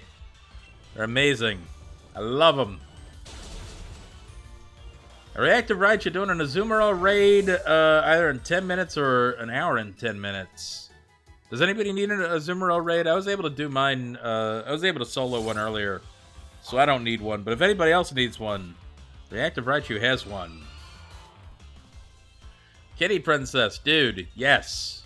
I don't know, for some reason family members always make the best deviled eggs. I don't know what it is, but they're absolutely amazing.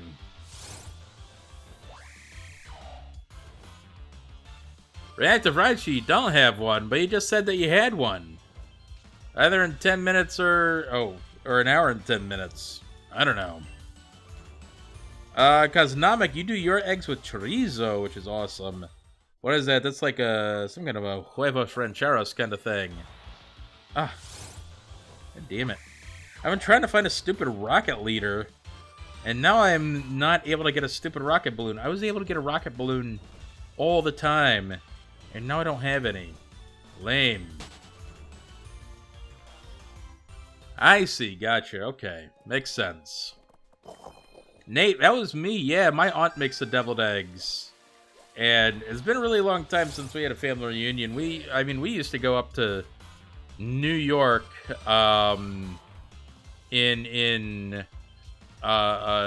every year for like Thanksgiving. Until my grandfather passed away in like 2004. So ever since then, we've had very, very few, like, actual family reunions, which is too bad. Oh, Reactive Raichu, gotcha. The Pogo. Okay, I see. The Pogo Azumarill is what you're talking about, ends very soon. Gotcha, that makes sense. Dabby, you're getting Giovanni balloons. So what you can do, if you're getting Giovanni balloons, is you can deactivate the radar by going into your items and clicking on it and saying deactivate. And then you'll get just regular grunts again. Is Giovanni tough? What are the best Pokemon to use against Giovanni? Because I don't know. I should really figure that out before I try to fight him. Lame. Wesley, most of your family lives in the same city, and you don't do family reunions. You don't do anything? Like on holidays, you don't do family get-togethers or nothing? Metagross and Machamp. He starts with Persian. That's good to know. Okay. Starts with Persian, but then I'm going to need something for the Shadow Zapdos, right? I think. Unless Shadow Zapdos isn't actually one of his Pokemon. That's the Pokemon I was most concerned about, is the Zapdos. Oh, I guess I have my Rhyperior. Would be a really good Pokemon to fight Zapdos with. I have an absolutely insane Rhyperior. No. Oh my god, these dogs are following me. Holy shit. Giovanni is Persian, Kangaskhan, Zapdos, so... Sounds like... Machamp and Rhyperior. Or maybe Machamp and 2 Rhyperiors. Gotcha, okay. Well, that's tough. I'll see what I can do. Well, I still have to find him. Stupid rocket whatever. I can't find a damn rocket balloon or anything. Wesley, your family isn't very togethery. Oh. Well, lame then.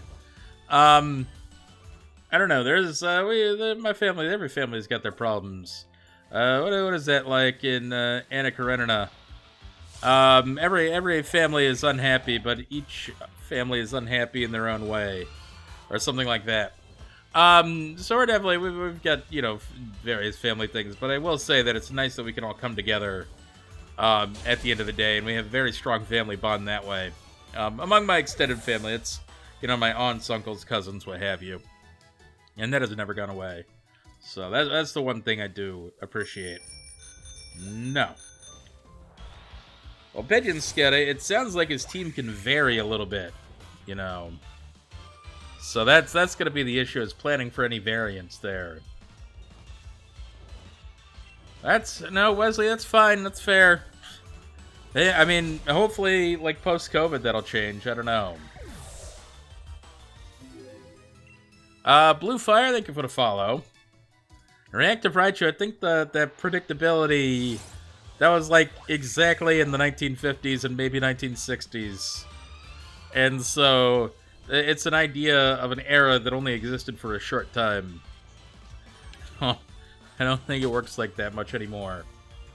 It's a natural change in the pace of time. No. Aji.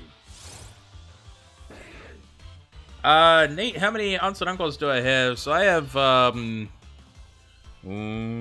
2. Wait. No. 1, 2, 3, 4, 5.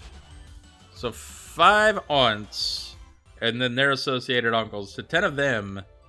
Plus, on the other side of my family, I've got 2 aunts and another uncle. So I guess 13 aunts and uncles total.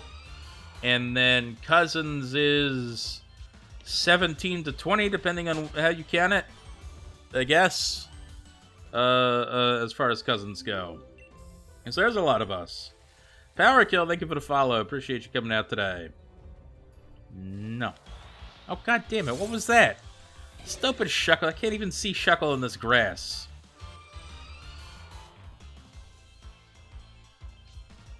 Yeah, Wesley, I definitely know that. I know how that is.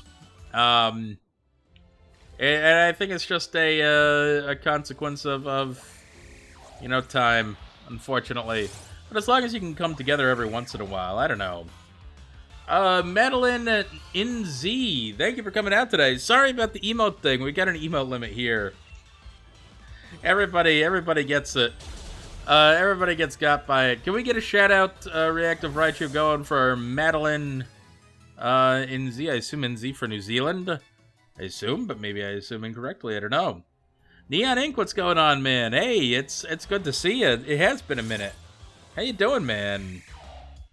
Thank you, Sora, for that shout-out. And Reactive Raichu also for that shout-out. I appreciate y'all coming out here. What were you guys doing today? Hunting... Oh, playing Tetris. How about that? Tetris 99. I've never played that game. I've heard good things, though. Oh, Neon Ink just got your second shot. Nice, man. I'm getting my second shot this week. Fingers crossed. We'll see what happens. Madeline, it is New Zealand. Okay, good. Great. I love New Zealand. I've always wanted to go to New Zealand. One of these days, I'll actually make it. Not the easiest place to get to from my side of the world, but I hope y'all are doing well. New Zealand seems like a frickin' paradise right now compared to the United States. Y'all seem frickin' COVID-free over there. Having cookouts, barbecues, family gatherings, sporting events. Man, what must that be like? It's Tetris on the PS4 is good. I didn't realize you can get Tetris on, like, non-Nintendo systems. And Tetris was first packaged, I think, with the original Game Boy back in the day, so I've always associated it with Nintendo things, Nintendo systems. Just Steggles, yeah. Oh, speaking of the PM, Jacinda Ardern, I don't know if anybody noticed this, but the New Zealand Prime Minister, to me, looks exactly like that actress that's in the new King Kong movie. The Kong versus, Godzilla versus Kong. There's an actress in it that looks exactly like Jacinda Ardern. And it's, like, uncanny to me. I, like, can't unsee it. Once I made that connection in my mind, I can't unsee it. Alpha, what is going on, man? Thank you for coming out with the raid. I appreciate all the raiders for coming out and joining us today. Well, Madeline, it could be me. Like, maybe you're more, like, maybe you know better. Maybe you're, like, more familiar. And so you're going to look at her and you're like, well, that doesn't look like her at all. But to me, it looked exactly like her, so I don't know. Neon Ink got a shiny Sinisty 5 months after not looking. And it popped up. That's excellent, man. Very nice. Well, I'm glad you got that thing, dude. Yeah, no, Reactive Raichu, no doubt, no doubt. I mean, there's that, and I think also a big part of it is a culture, a group of people who are more willing to work together is a big part of it. Aren't particularly recalcitrant against various rules and guidelines and things like that, but it's all there's a lot of moving parts to it, Madeline, do you see what I mean? Am I not crazy? I mean, it kind of... I watching the entire movie, I'm like, this lady reminds me of somebody, and it took me till the end of the movie to find out.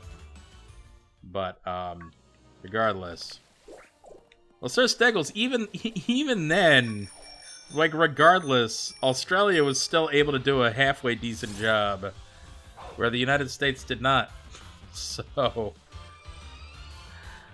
you could have been like New Zealand and been happy-go-lucky. You guys had a lot of stumbles over in Australia, but it seems like, I mean, what you did do was enact punishment and fines for people who broke lockdown, right, and who didn't follow the rules, and that didn't work out. Reactive Raichu, I will say, I mean, I think the issue is that Trump didn't close the borders to everywhere. But that was a good move, as it turns out. and I'm not going to disagree with that. That was a good move. But we needed to close borders to, you know, all countries, and not just countries that he decided were counted as good countries or bad countries. And definitely don't let in cruise ships. There was too many cruises going on for a long time there. So there was a huge cluster there. Regardless. A point being, Australia actually, there were people who got arrested for breaking lockdown, and that never happened in the United States. Because that would be some kind of, I don't know, restricting of freedoms or some First Amendment bullshit. You realize that the First Amendment can be superseded in the case of an emergency. Like, that's a thing. But not everybody agrees.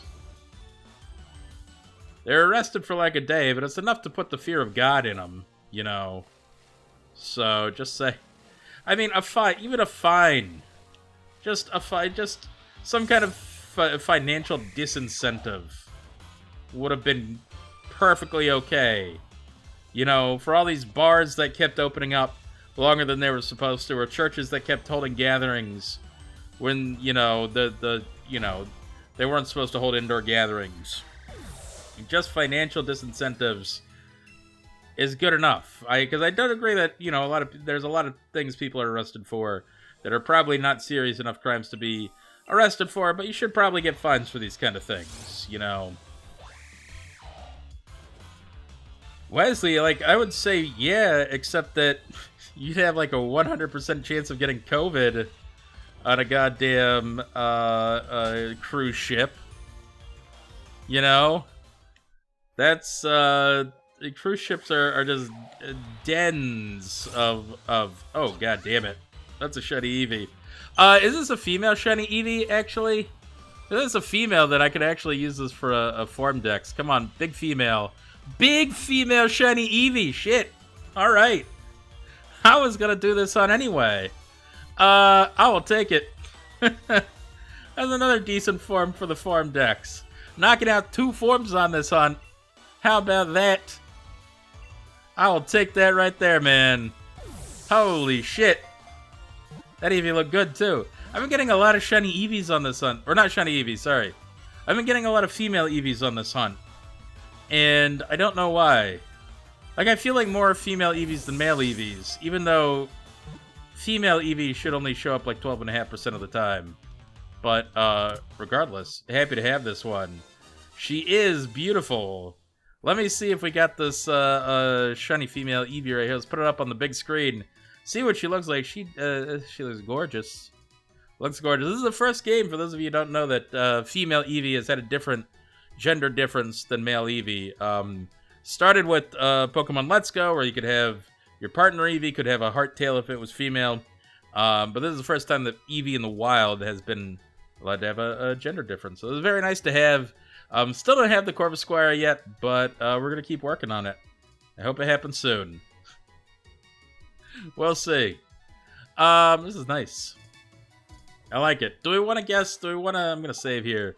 Do we want to guess natures and things like that? Just to, I don't know, guess natures and things like that? I don't know. Is Amon not here? Amon might be asleep. But it looks like Josh Day got it. So Josh, thank you for clipping that. I appreciate that. I'm going to check this out real quick. I'm going to check it out. I'm going to move this over here. Like so. People can probably see right there what the nature is. But I don't know the difference, so we're going to check it here. Gentle nature is the nature. And we're going to check for a mark real quick. No mark. But gentle nature, so that's nice. That's kind of cool, man. I'm going to show you guys this real quick in the Pokedex, actually. So you can see it.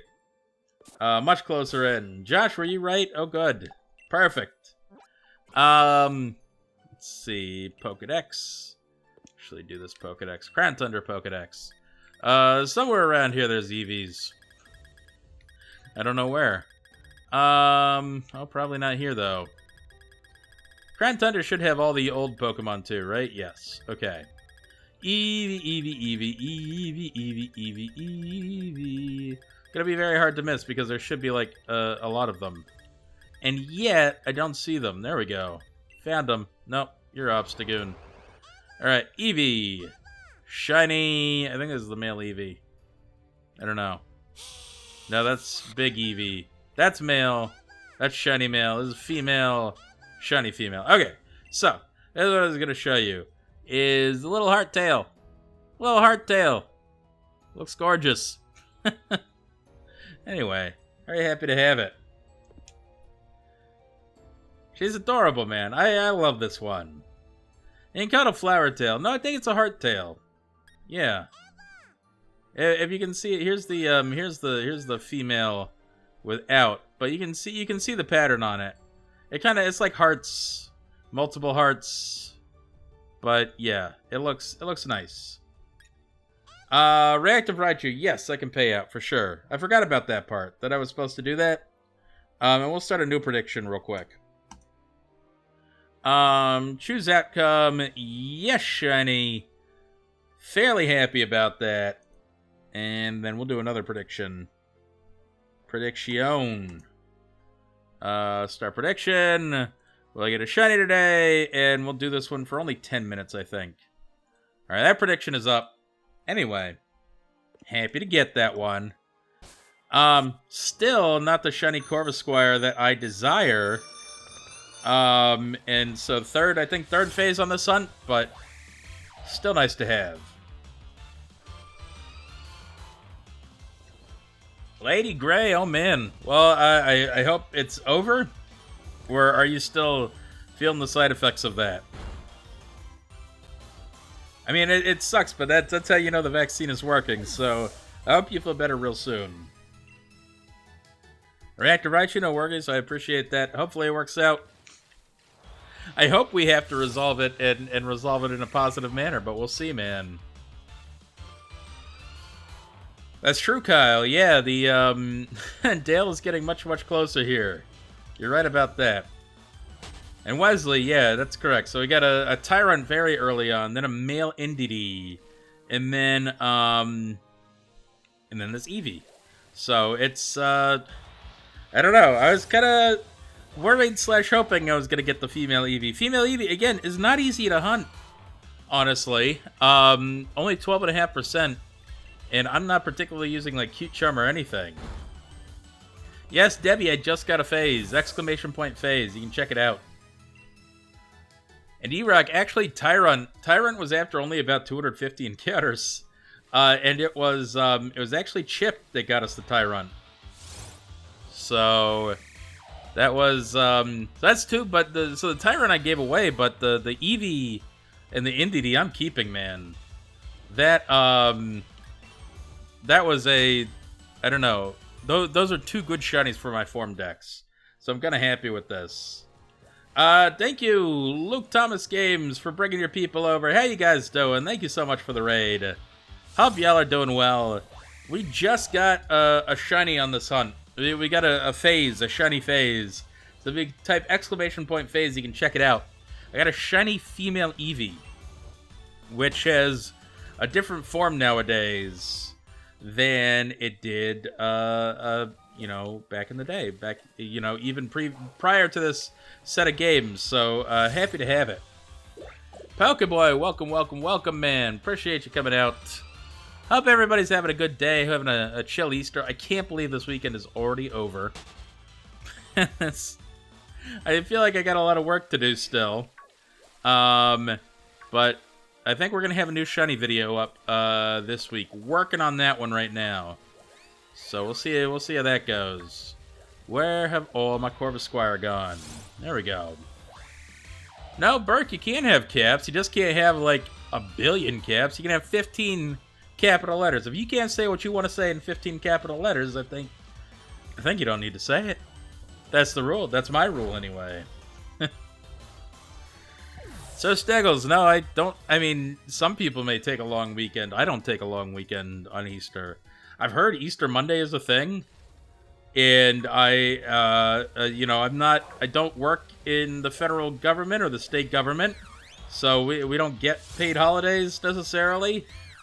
And so if I want to take the day off, I'm going to have to take, you know, my own time off, and I don't want to take my own time off, so.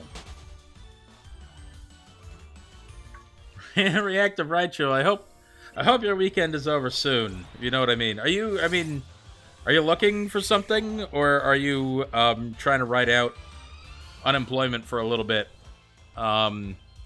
Regardless, I hope you get something soon, man.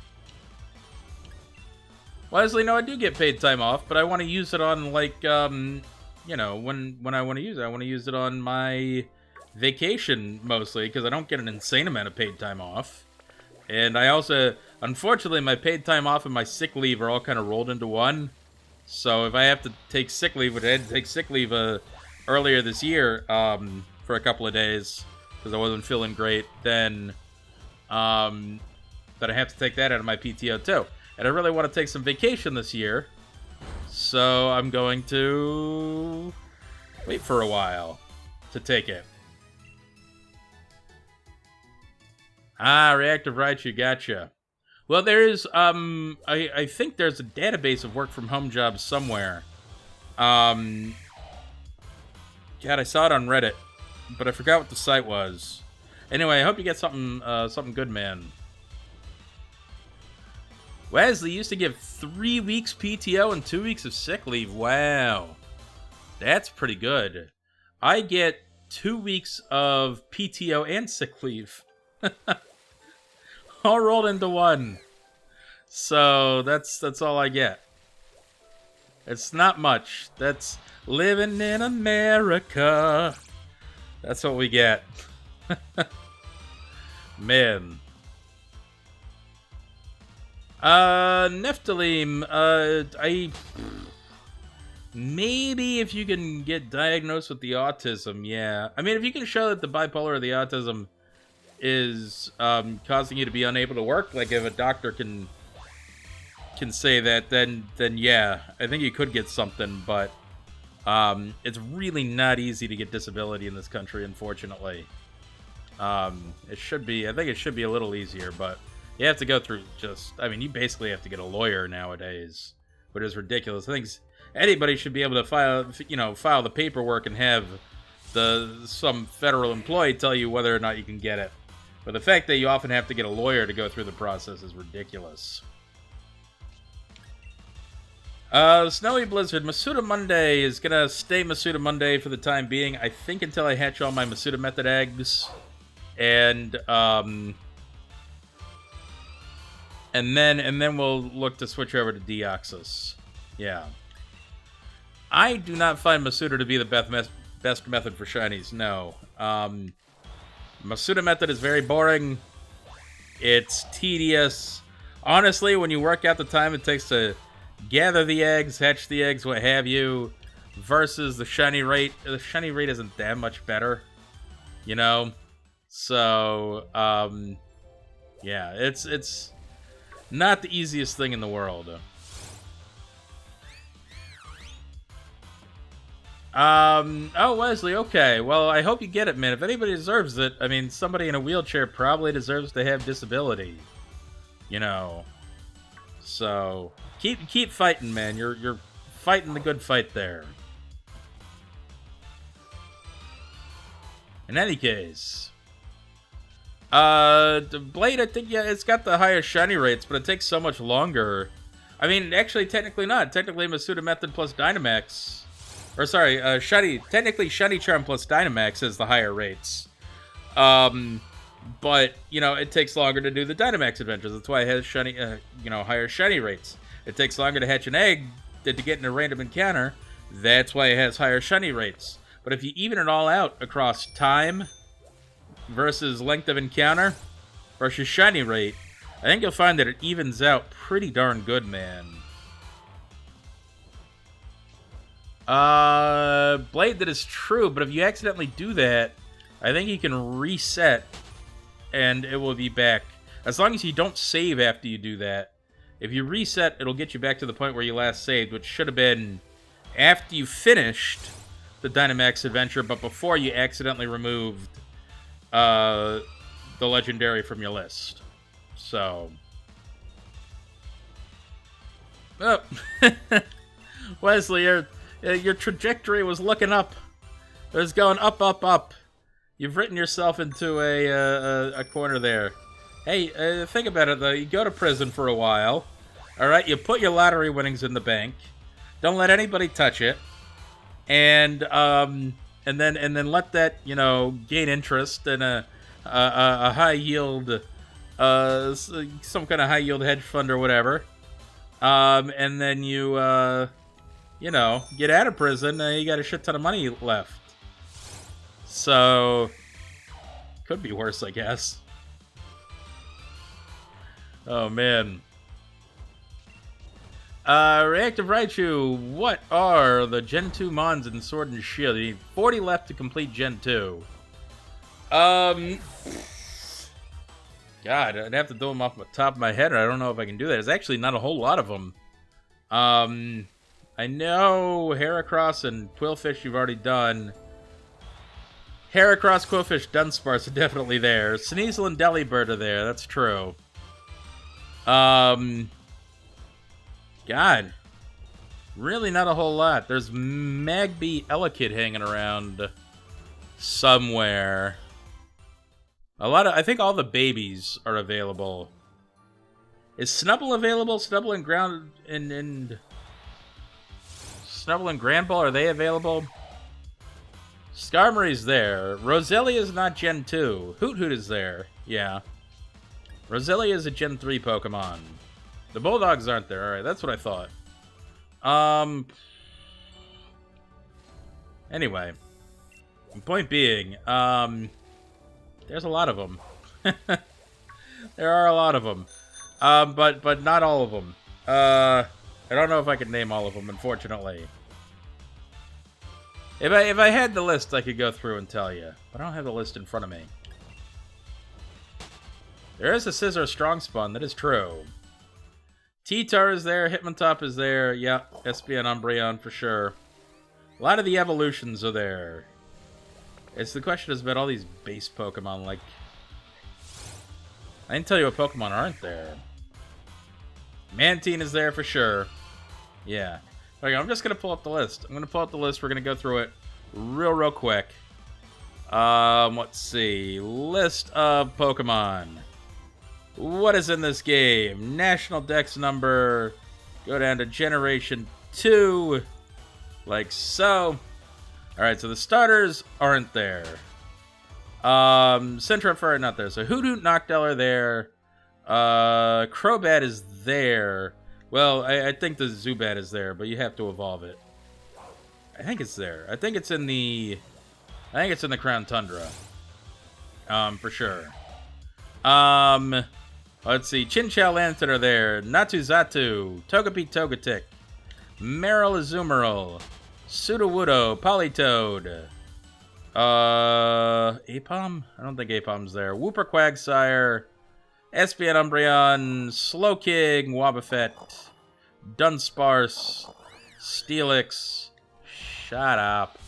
Not paying attention to you. Heracross, Sneasel.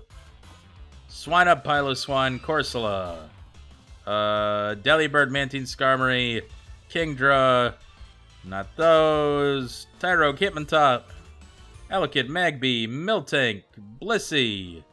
And the T-Tar line. And I think that's it. Oh, Blossom. I miss Blossom. Not Slugma, Magcargo. No. So I think that's all the ones. Blade, my favorite generation is actually Generation 2. I like the Pokemon there the most. I think I like all their designs the most. I love the Johto region. Its simplicity and yet its openness. And the non-linearness of it. As well as the music. The music is very important and nostalgic for me. So that's a lot of reasons that I love Gen 2. There's an element of nostalgia there, but I do think that the Gen 2, Gen 3 Pokemon aesthetic was like peak Pokemon aesthetic. Reactive Raichu, ironically, I think hunting on the 3DS might be a little less lazy, simply because the shiny rates may be better there for a lot of those Pokemon. Yeah, Sir Steggles, I bet you think Gen 4, Gen 5 was peak. See, Gen 5 for me was actually the nadir of Pokemon designs. You and I think the exact opposite of that. That's when Pokemon designs to me were over-designed, over-complicated, too many rando spikes and whatever, too abstract. We think the exact opposite. No. Don't need any of this. Where are my Corvisquire at? I don't need to phase on anything else on this damn hunt, you know. There we go. Finally got something. Well, Kyle, I think your opinion is wrong. How about that? Oh, man. That's fine. See, but, you know, those people, y'all have nostalgia for Gen 5, and that's fine. That is just fine. That's when, you know, well, there's a whole lot of reasons that I could get into. I think E-Rock, there were good mons in Gen 5, but there were too many bad ones, and part of that I think is trying to shove as many Pokemon in there as possible, right? That I don't think a lot of the Pokemon got the amount of design time that they deserved, you know, and the amount of redesigns that were available to them. So I think they kind of just shit out a bunch of first drafts, in my opinion. Yeah, Wesley, pretty much. Yeah, exactly that. I agree, E-Rock, for the most part. Yeah, we tend to get better designs when we have fewer Pokemon, and therefore each Pokemon they're allowed to take more time, you know, refining the design. I mean, I think that's that is the essence of it, yes. Anyway. E-Rock, and I at the same time, I think there were maybe a couple of quality issues here and there, but yeah. Overall, quality is probably better than quantity. Yes, there is a clip of the Shiny Mew reaction. Somebody has already linked to it because these people are awesome. Thank you for linking to that. You can definitely see the Shiny Mew. Very happy to have that Mew. For sure. Well, Sir Stagos, you and I can agree to disagree, I think is the term. Happy to agree to disagree. There are some Pokemon, I mean, there's some of my least favorite Pokemon in Kalos is the thing. In some Pokemon, I think of mostly really goofy proportions is my issue. There's, you know, Binacle, just the fact that Binacle is a Pokemon, right, is ridiculous. But Baracle is not as bad, but it's still not great. What was I saying? The Pangoro. Pangoro is one of my favorite Pokemon. Like, for example, Pancham is, like, I think, like, the peak of Pokemon design. It's, like, perfect, right? It's a little cartoon panda bear. It's got, you know, an expression on its face. You can tell what its personality is like. It's great. Pangoro, not so much. Pangoro suffers, I think, from really weird proportions and a really awkward stance, you know, and just I think a couple of design tweaks could have made that one a lot better. But it looks like it's a little, I don't know what it is. It's like its feet and hands are too big for some reason. I don't know.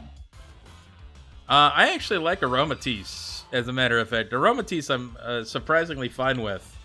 As well as Spritzy. I really like Spritzy quite a lot. I have a big problem with Swirlix and Slurpuff, and I think the people who don't like Aromatisse are like totally fine with Slurpuff for some reason, which I don't understand. So Staggles, I like Dragalge good enough, and I like Skrulp good enough. I wish their typings were different to better reflect them as Pokemon, but sure. I think that's another issue with Generation 5 and above, is that Pokemon are designed to typing or assigned to a typing in such a way that they come up with the typing first, and then try to get a Pokemon that fits that. But a lot of times they're taking designs that exist and trying to shoehorn them into types that don't fit them as great. And so I think you get some typings that don't really fit the Pokemon too much. Kyle, you can, and I can disagree about whether or not that's a good thing. I don't think we should be mixing inanimate objects with organic objects like that. I think that it's too messy. Doesn't work very well. Blade, you like 95% of ghost types. Do they have good design? Yeah, I can't think of a ghost type that I really dislike. Except I didn't like Spiritomb when it first came out. I still kind of don't really like that design that much. It's a little abstract to me, and it's got a lot of moving parts, and I don't know why it's got the weird squiggly eye. But most ghost types, are pretty good. Klefki, Mild Gaming. Klefki is one of my least favorite designs of all time. Now, Shiny Spiritomb, I'll agree. Shiny Spiritomb is great, obviously. Shiny Spiritomb is fantastic. There's no doubt that that's a fantastic shiny. Just this design in general, you know? E-Rock, why is Aromatisse off-putting to you? Is it because you find it to be, I mean, it's kind of on some level based off a burlesque dancer. Does that make you uncomfortable? Is the Pokemon too sexy for you? Do you see them wiggling hips and just start thinking thoughts that you ought not to? I think it's fine. I think it's hilarious that it's based off a burlesque dancer. It's too humanoid. Okay, that's fair. There's a lot of humanoid Pokemon that I don't like. I happen to like that one because it's not extremely humanoid to me. As opposed to, like, Sock and Throw, which are literally just purple human and blue human. Or blue human and orange human. They even have frickin' clothes. They, like, wear clothes, you know. That's weird to me. Ashlow got a shiny Lotad in Pokemon Go. Not bad. Shiny Lotad looks pretty darn good, I will say. No. Get over here. That Corvisquire, man. Loyal Corn Chip, I did catch a shiny. Yeah, I got a shiny female Eevee today, is what I got. So that was a nice one to get. Nephilim, you don't like Sock and Throw? Yeah, they're up there for me as my least favorite Pokemon. For sure. And the fact that they were clearly kind of Hitmon ripoffs. Were supposed to be kind of Hitmon ripoffs. I'm gonna save here real quick, just because I got two Corvisquire on two different sides of things over here, and I don't want them to run away from me. E-Rock, you like more animalistic Pokemon. Me too, which is why I like Gens 2 and 3 the best. Is because most of those Pokemon are pretty clearly based off animals and things like that. Alright, come on. Come on. How am I gonna do this? Come on, there you go. Get over here, buddy. Now get over here. There we go. Alright. Oh, shit!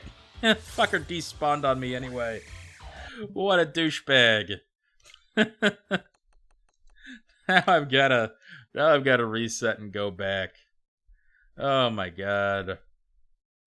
So Staggles, that is true. But if they had looked more like Oni, if the Sock and Throw had looked more like Oni, then they would have been fine. But then you got the Genies, and don't get me started on the Genies.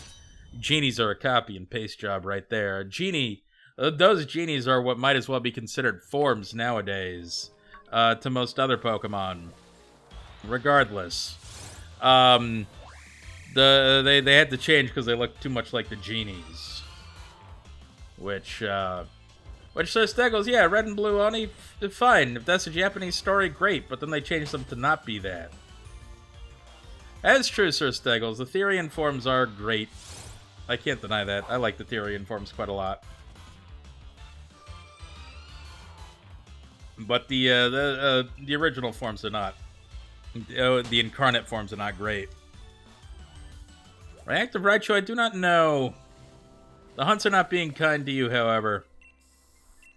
It must be. It's gotta be something to do with those pink Pokemon. I don't know what it is, though. No, I do like the Theory and Genies. There's no denying that. They're at least interesting to look at. And, whereas, really, the other Genies, the Incarnate Genies, are a real copy and paste job. And Bam, how you doing, man? Good to see ya. And Sir Steggles, you'd never seen the Theory and Genies till you used the Dream Radar. You hadn't seen, like, any artwork of them or anything like that? That's actually a cool way to do it. It's been a while since I've had a Pokemon that I didn't know was a Pokemon. So... Oh, Patty Boy, I absolutely give the Lake Guardians a little bit of hate, at least. I think they should have been at least different typings, as opposed to all Psychic. But certainly, at least their heads look very different to me. The Genies, not so much. The Genies all have the same faces. But no, I agree. I had problems with the Lake Guardians at first, for sure. Oshlo, what is my opinion on Pokemon Sword and Shield? Does not deserve a lot of the hate it's been given. They are perfectly charming games. I love how alive the world feels with all these Pokemon in the overworld. And then with the DLCs, they're actually among the best games out there. The DLCs really, really help out. Reactive Raichu, I might stream Snap for one day. Maybe. If there's shiny Pokemon, I might stream them for longer. But probably not that much. I also don't know if I'm going to be very good at Pokemon Snap. I could just, like, suck at Pokemon Snap. And that would be really funny. You guys would watch me just, like, flounder at Pokemon Snap. I don't know if that would make a very good stream, but it could happen. Kyle, I'd say that Sword and Shield are a 7 out of 10 Pokemon game. And then with the DLC, though, I think they're an 8.5 to 9. They get really good with the DLC. Render distance, that's true. Render distance got me at first, but then I've gotten used to it, I guess. I will say that was jarring at first, but let's not. I was playing Red Dead Redemption 2 last night, which is one of the like best games of all time, and has like some of the best graphics ever. And I mean, it's not like the draw distance doesn't affect things there. I was watching cactuses pop in and out yesterday. I'm like, why am I watching these cactuses pop in and out right next to me? So it's not like other games aren't immune to it either. You know. You say the texture quality is bad, but when's the last time you really noticed any of the texture? Like, I'm here. When's the last time? When do you notice a texture? That tree doesn't look the best in the world. That's about it. I haven't really noticed the textures. I'm too busy moving around the game, paying attention to the Pokemon. The Pokemon look great. You know? So, I don't know. I like it. Wow, Kyle, really not a fan of Sinnoh. I like Sinnoh a bit more than that. But, you know, I don't know. Everybody's got their own opinions. What are you going to do? Marco, that was my plan. I think I might hunt Caparacha in the Crown Tundra, though. But definitely in one of those places. I was going to hunt it in the Lake of Outrage, but then I feel like there's another steel type there that was messing with my plan for hunting it. Whereas in the Crown Tundra, there's not another steel type. And so the magnet pull is going to be just that much more effective. But I was going to do it somewhere in the wild. That was going to happen. Absolutely. Kyle, it's interesting that you like the legends of all things about the Sinnoh region, because the legendaries are about my least favorite part. Dialga and Palkia are very much over-designed Pokemon for me. The region itself isn't bad. I love how the region is based off Hokkaido. You know, which is kind of it's kind of the wilds of Japan a little bit. There's not that many people living there. Oh, the legends. Sorry, the Pokemon legends. looks good. The game Legends looks good. Gotcha. I understand now. Okay. I see. Yes, I'm hoping it's going to be a very good game. Legends Arceus. Right. But it's coming out in like a whole year. That could be a while. I'm really looking forward to more information about that game. Maybe at E3 this year. If there is an E3. I think they might have already canceled it. We'll get a Legends Zygarde at some point. We'll get that Pokemon Z version. It'll be called Legends Z, and that's it. Nate, Box Legends top 5 list. So do we do, like, does each game get its own legend? Like Ruby and Sapphire are 2 different games, or Ruby and Sapphire counts as one set of Box Legends? Because I would say it's, yep. Yes, I said 2 different things. You can only say yes to one of them. Radon and Kyogre are separate. Okay, gotcha. Well, then, I would say that it's, I would say... this is gonna be hard. Because I want to do like one extra one. I want to do top 6. I want to do top 6. It's, Zamazenta, Solgaleo, Xerneas. Maybe switch Xerneas and Solgaleo. Zamazenta, Xerneas, Solgaleo.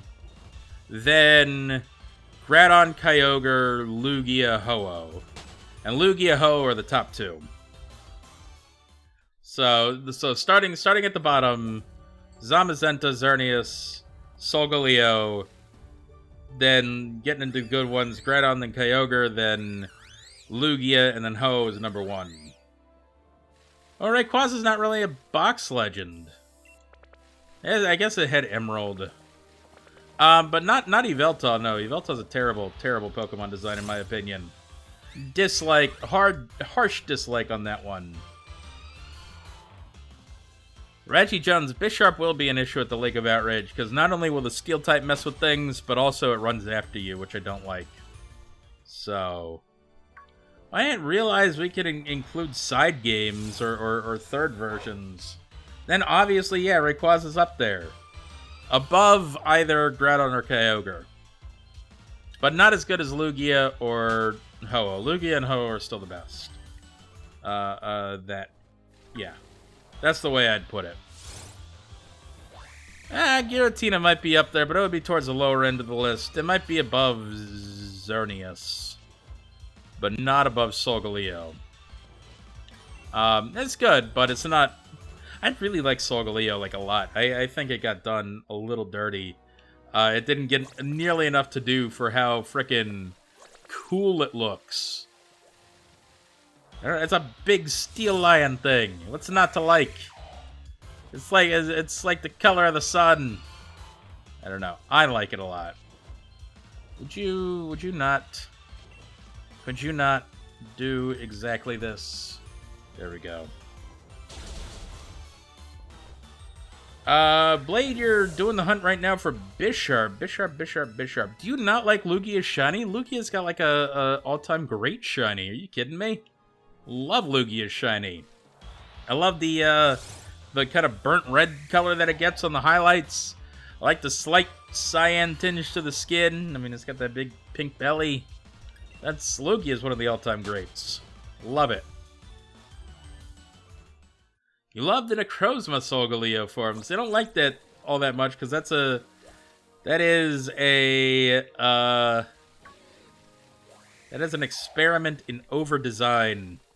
A lot of random bits hanging off that thing for absolutely no reason. A regular Solgaleo was good enough. It didn't need to have rando edgelord bits stuck on it, you know? That's my opinion. The shiny is interesting, though. I will say the shiny Necrozma Solgaleo is interesting. Kind of that light pink color. That one's alright. Blade, Lugia is your favorite Pokemon, but you hate the shiny. Oh, no. I don't know why you hate the shiny. I do love it. It's a good one to me.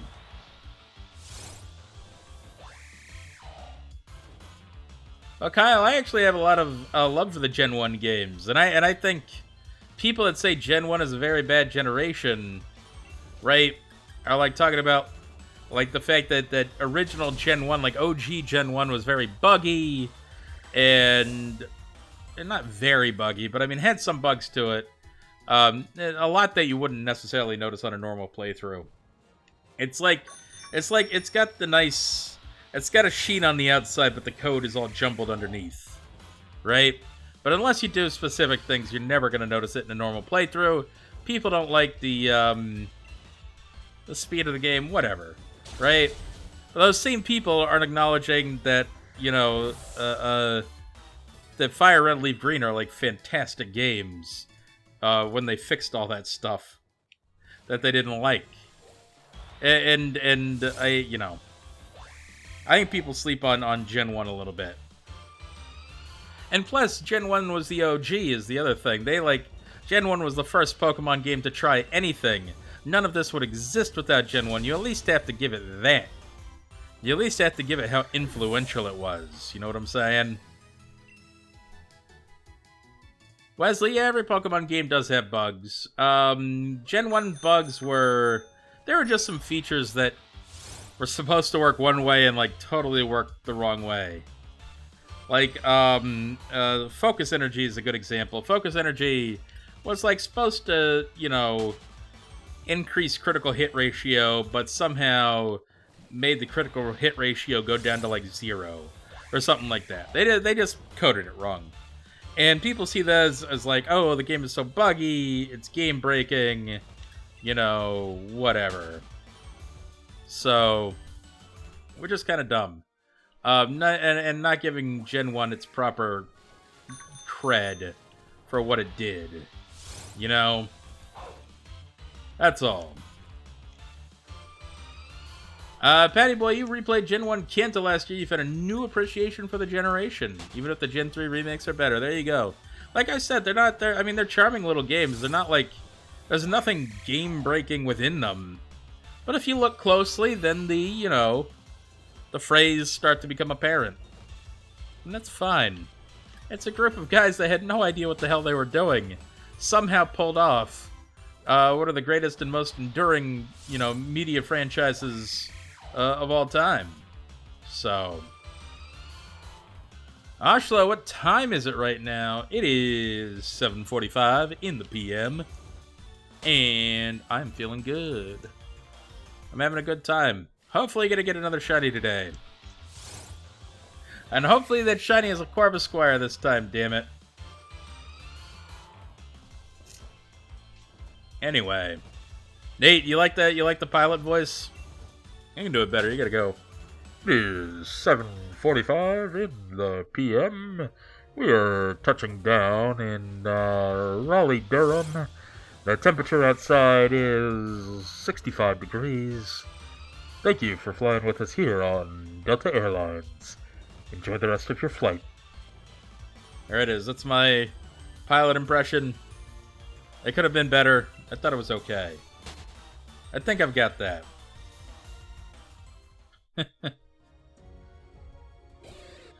Anyway.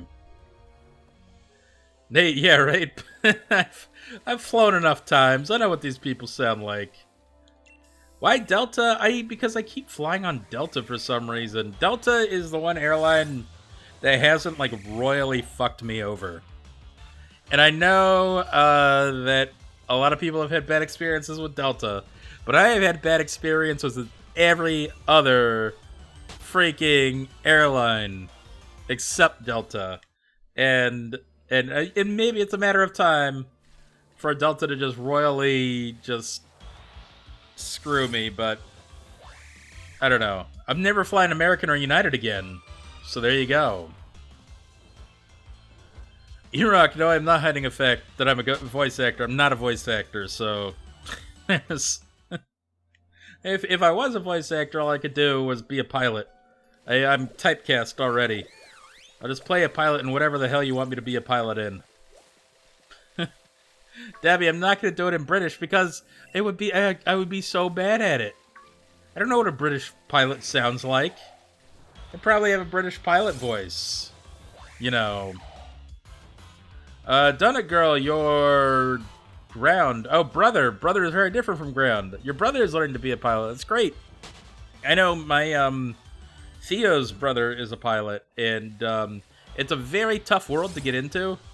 Like, you kind of have to, like, pay your dues for a long time. But if you, like, get in there, pay your dues, and become, you know, like a commercial airline pilot, you get treated really well, but it takes a really long time of being not treated very well to get to that point. But it is also just a matter of time thing. It's not like you have to know people to get promoted. It really is just being there for long enough. You know, that's all. Alright, I'm just done with this shit. I was ignoring it. I was just ignoring it, and now I don't want to see it anymore, so fuck it. I'm just banned. That's all. Dragonfly Dust, what is going on? Good to see you, man. And Wesley, pilots, from what I understand, get paid salary. And again, that salary depends on what kind of planes you're able to fly and how long you've been there.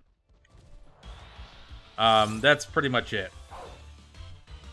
Dragonfly Dust, how you doing? Good to see you. I hope you're doing well. I'm doing well. I am doing well. I hope you are too. I think they were just a troll, and I didn't want to deal with stupid troll things anymore. So, it's alright. Josh, what the hell is all the way over on Discord that I have to look at? Why are you going to do that to me? Discord is so far away. You didn't even tell me where on Discord to look. And, oh, would you look at that? Well, that is quite nice. I like that artwork. I don't know if that was a you original or if you edited another piece of artwork, but it does look good. Yeah, the Discord's on the whole other side of town, man. All right, and I don't feel like driving all the way over there. Anyway,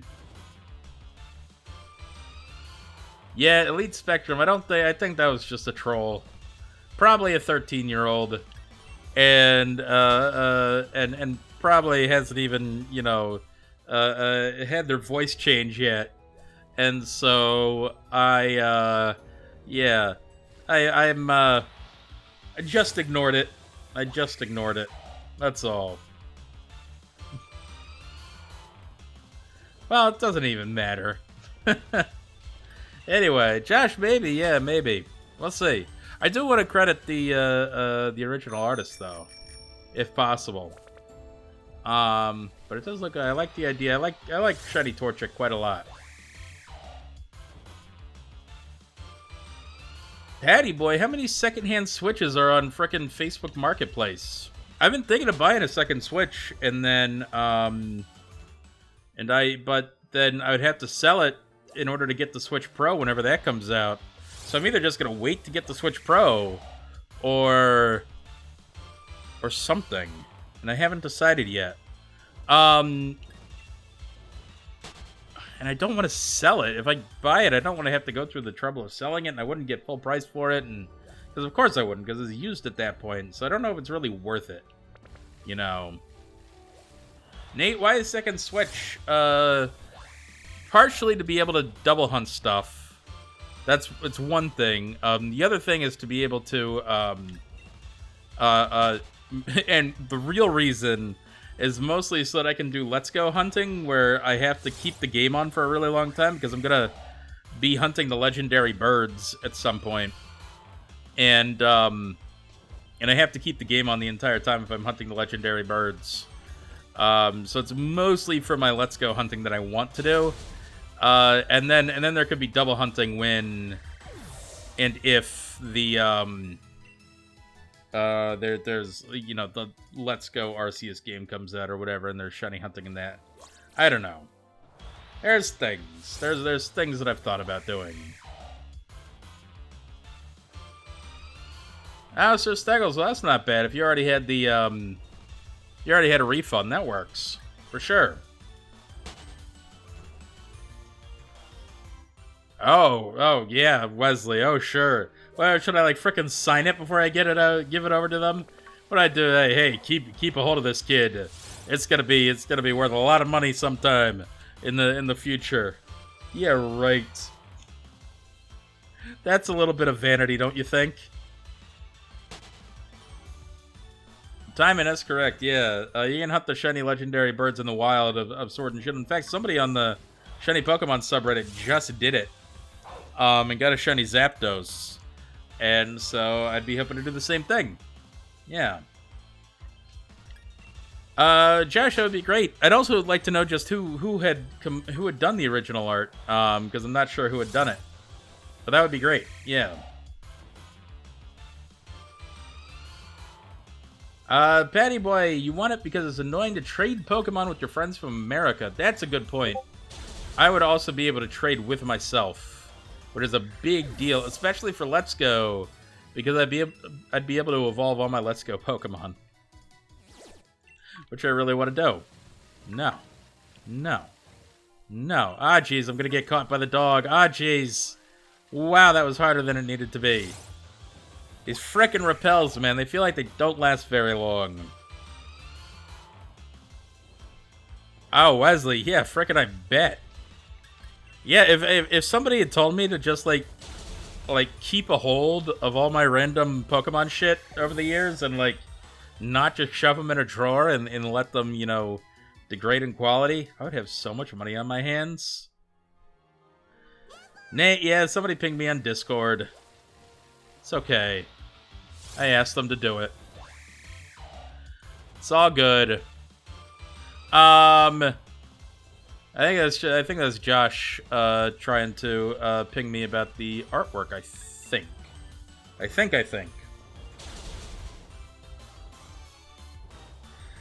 Josh, interesting. Okay. Well, I will check that out for sure. Appreciate it. Well, I'm allowed to have my Discord noises on, aren't I? I think I am.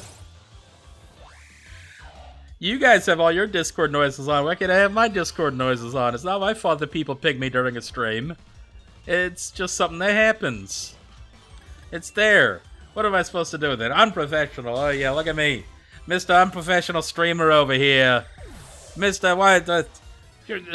It's not my fault. I never claimed to be a professional streamer. I never claimed. People just started watching me. I don't know why they started watching me. Never once claimed to be a professional. Not even once. Oh, man. Yeah, Sir Steggles. Yeah, if only it looked... If only it worked like that. Oh, man. Regrettably, it doesn't. Wesley, if I would love to actually see you use one of those ringtones in real life. that would be truly hilarious. Dark version, do I just become a Twitch person? Do I just, like, one day Rowan was a mild-mannered Pokemon trainer. The next day he was Twitch man, professional streamer. I don't think it really works like that. I'm content man. I'm content man. That's the next one. I gotta, like, Twitch man has to die, and then he becomes content man, who sells out for literally anything. Frickin' content man. Oh, Lord. Nate, I don't know. It just happens sometimes. I'm not even Italian. Or from New York. Oh, man. All good. Jesus, I can't even imagine. I don't have a TikTok or an Insta or anything. Hell nah, dude. Maybe I'm too old for that shit. I'm too old for this shit. Instagram, TikTok. I have an Instagram. I've never posted to it. I, like, set it up one day, and then I was like, Nah, better not. Oh, Jesus Christ, Patty boy. That's fucked up, man. Nate, that's pretty much it. That is content man is selling out. I don't want to sell out. I want to enjoy what I do. That wouldn't be enjoying it. That would be a job where you like have to sit there. That'd be like a 9-to-5 grind. I just enjoy what I do, man. Am I not allowed to enjoy what I do? I'd rather just enjoy it, do it at my own pace, and that's it. That's true, TikTok is literally spyware. It's Chinese government spyware. Although I guess it did get bought by an American company recently. And so the big question is whether or not the Chinese government is still going to have their hands in it. It's like owning a Huawei phone. Huawei phones are also spyware. It's fun. Well, I guess the phones themselves aren't spyware, but they come with spyware downloaded onto them. I guess most apps are spyware in that they gather your data and sell your data. Yeah, that's true. Yes. I mean, if an app is free, that's because, you know, you're making a money somehow. You are the product that is being sold. They're selling your data. But I'd rather that data not go to a government entity. That's all. Yeah, it could be American spyware now. I still won't download it. Just saying. No. Oh, no. Maybe. Get over here. Come on. Hey, Gallardicuno, I'd be fine with that, man. I'd be fine. I wanna do sponsorships where I get sponsored by, like, I don't know. Like some kind of resorts or lodges up in the mountains somewhere. And I'd be like, hell yeah, this is a great place. You could go up to the mountains and be like, this is a great place to play Pokemon Go or some shit. I don't know. And then I'd get a free trip up to the mountains. I'd be down for that kind of sponsorship. Or I could be sponsored by random birds. I see what you're saying, like Sesame Street. This episode brought to you by the letter R. I liked it. That one's nice. I do like that one. And it would be a random bird every time. Different bird every time. That could be a new feature. It would be the all-new Bird Nerd feature. It would be the Bird Nerd opening of every Pokemon Shiny episode. This episode brought to you by the Resplendent Quetzal. It would be great, man. I could show everybody all my favorite birds. It would be excellent. Patty Boy, you can't go onto a website without an ad from a game store promoting the exact game you were looking for, which is true. My coworker told me they were gonna go, and they had gotten a cabin at some resort up in the mountains. Just talking about mountain resorts. A coworker told me they were, getting a cabin in a resort up in the mountains. I looked up the name of the resort, and all of a sudden, the ads for the resort started popping up on my Facebook. And I'm like, come on, man. It was so lame. Dude, yes. Nate, absolutely. I will start showing up with bird facts into random conversations. It's, you can call it a party trick, I suppose.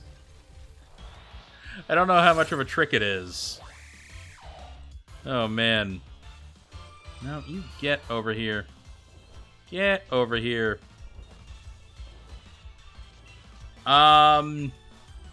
Yeah, I tend not to do that, Gallardicuno, personally.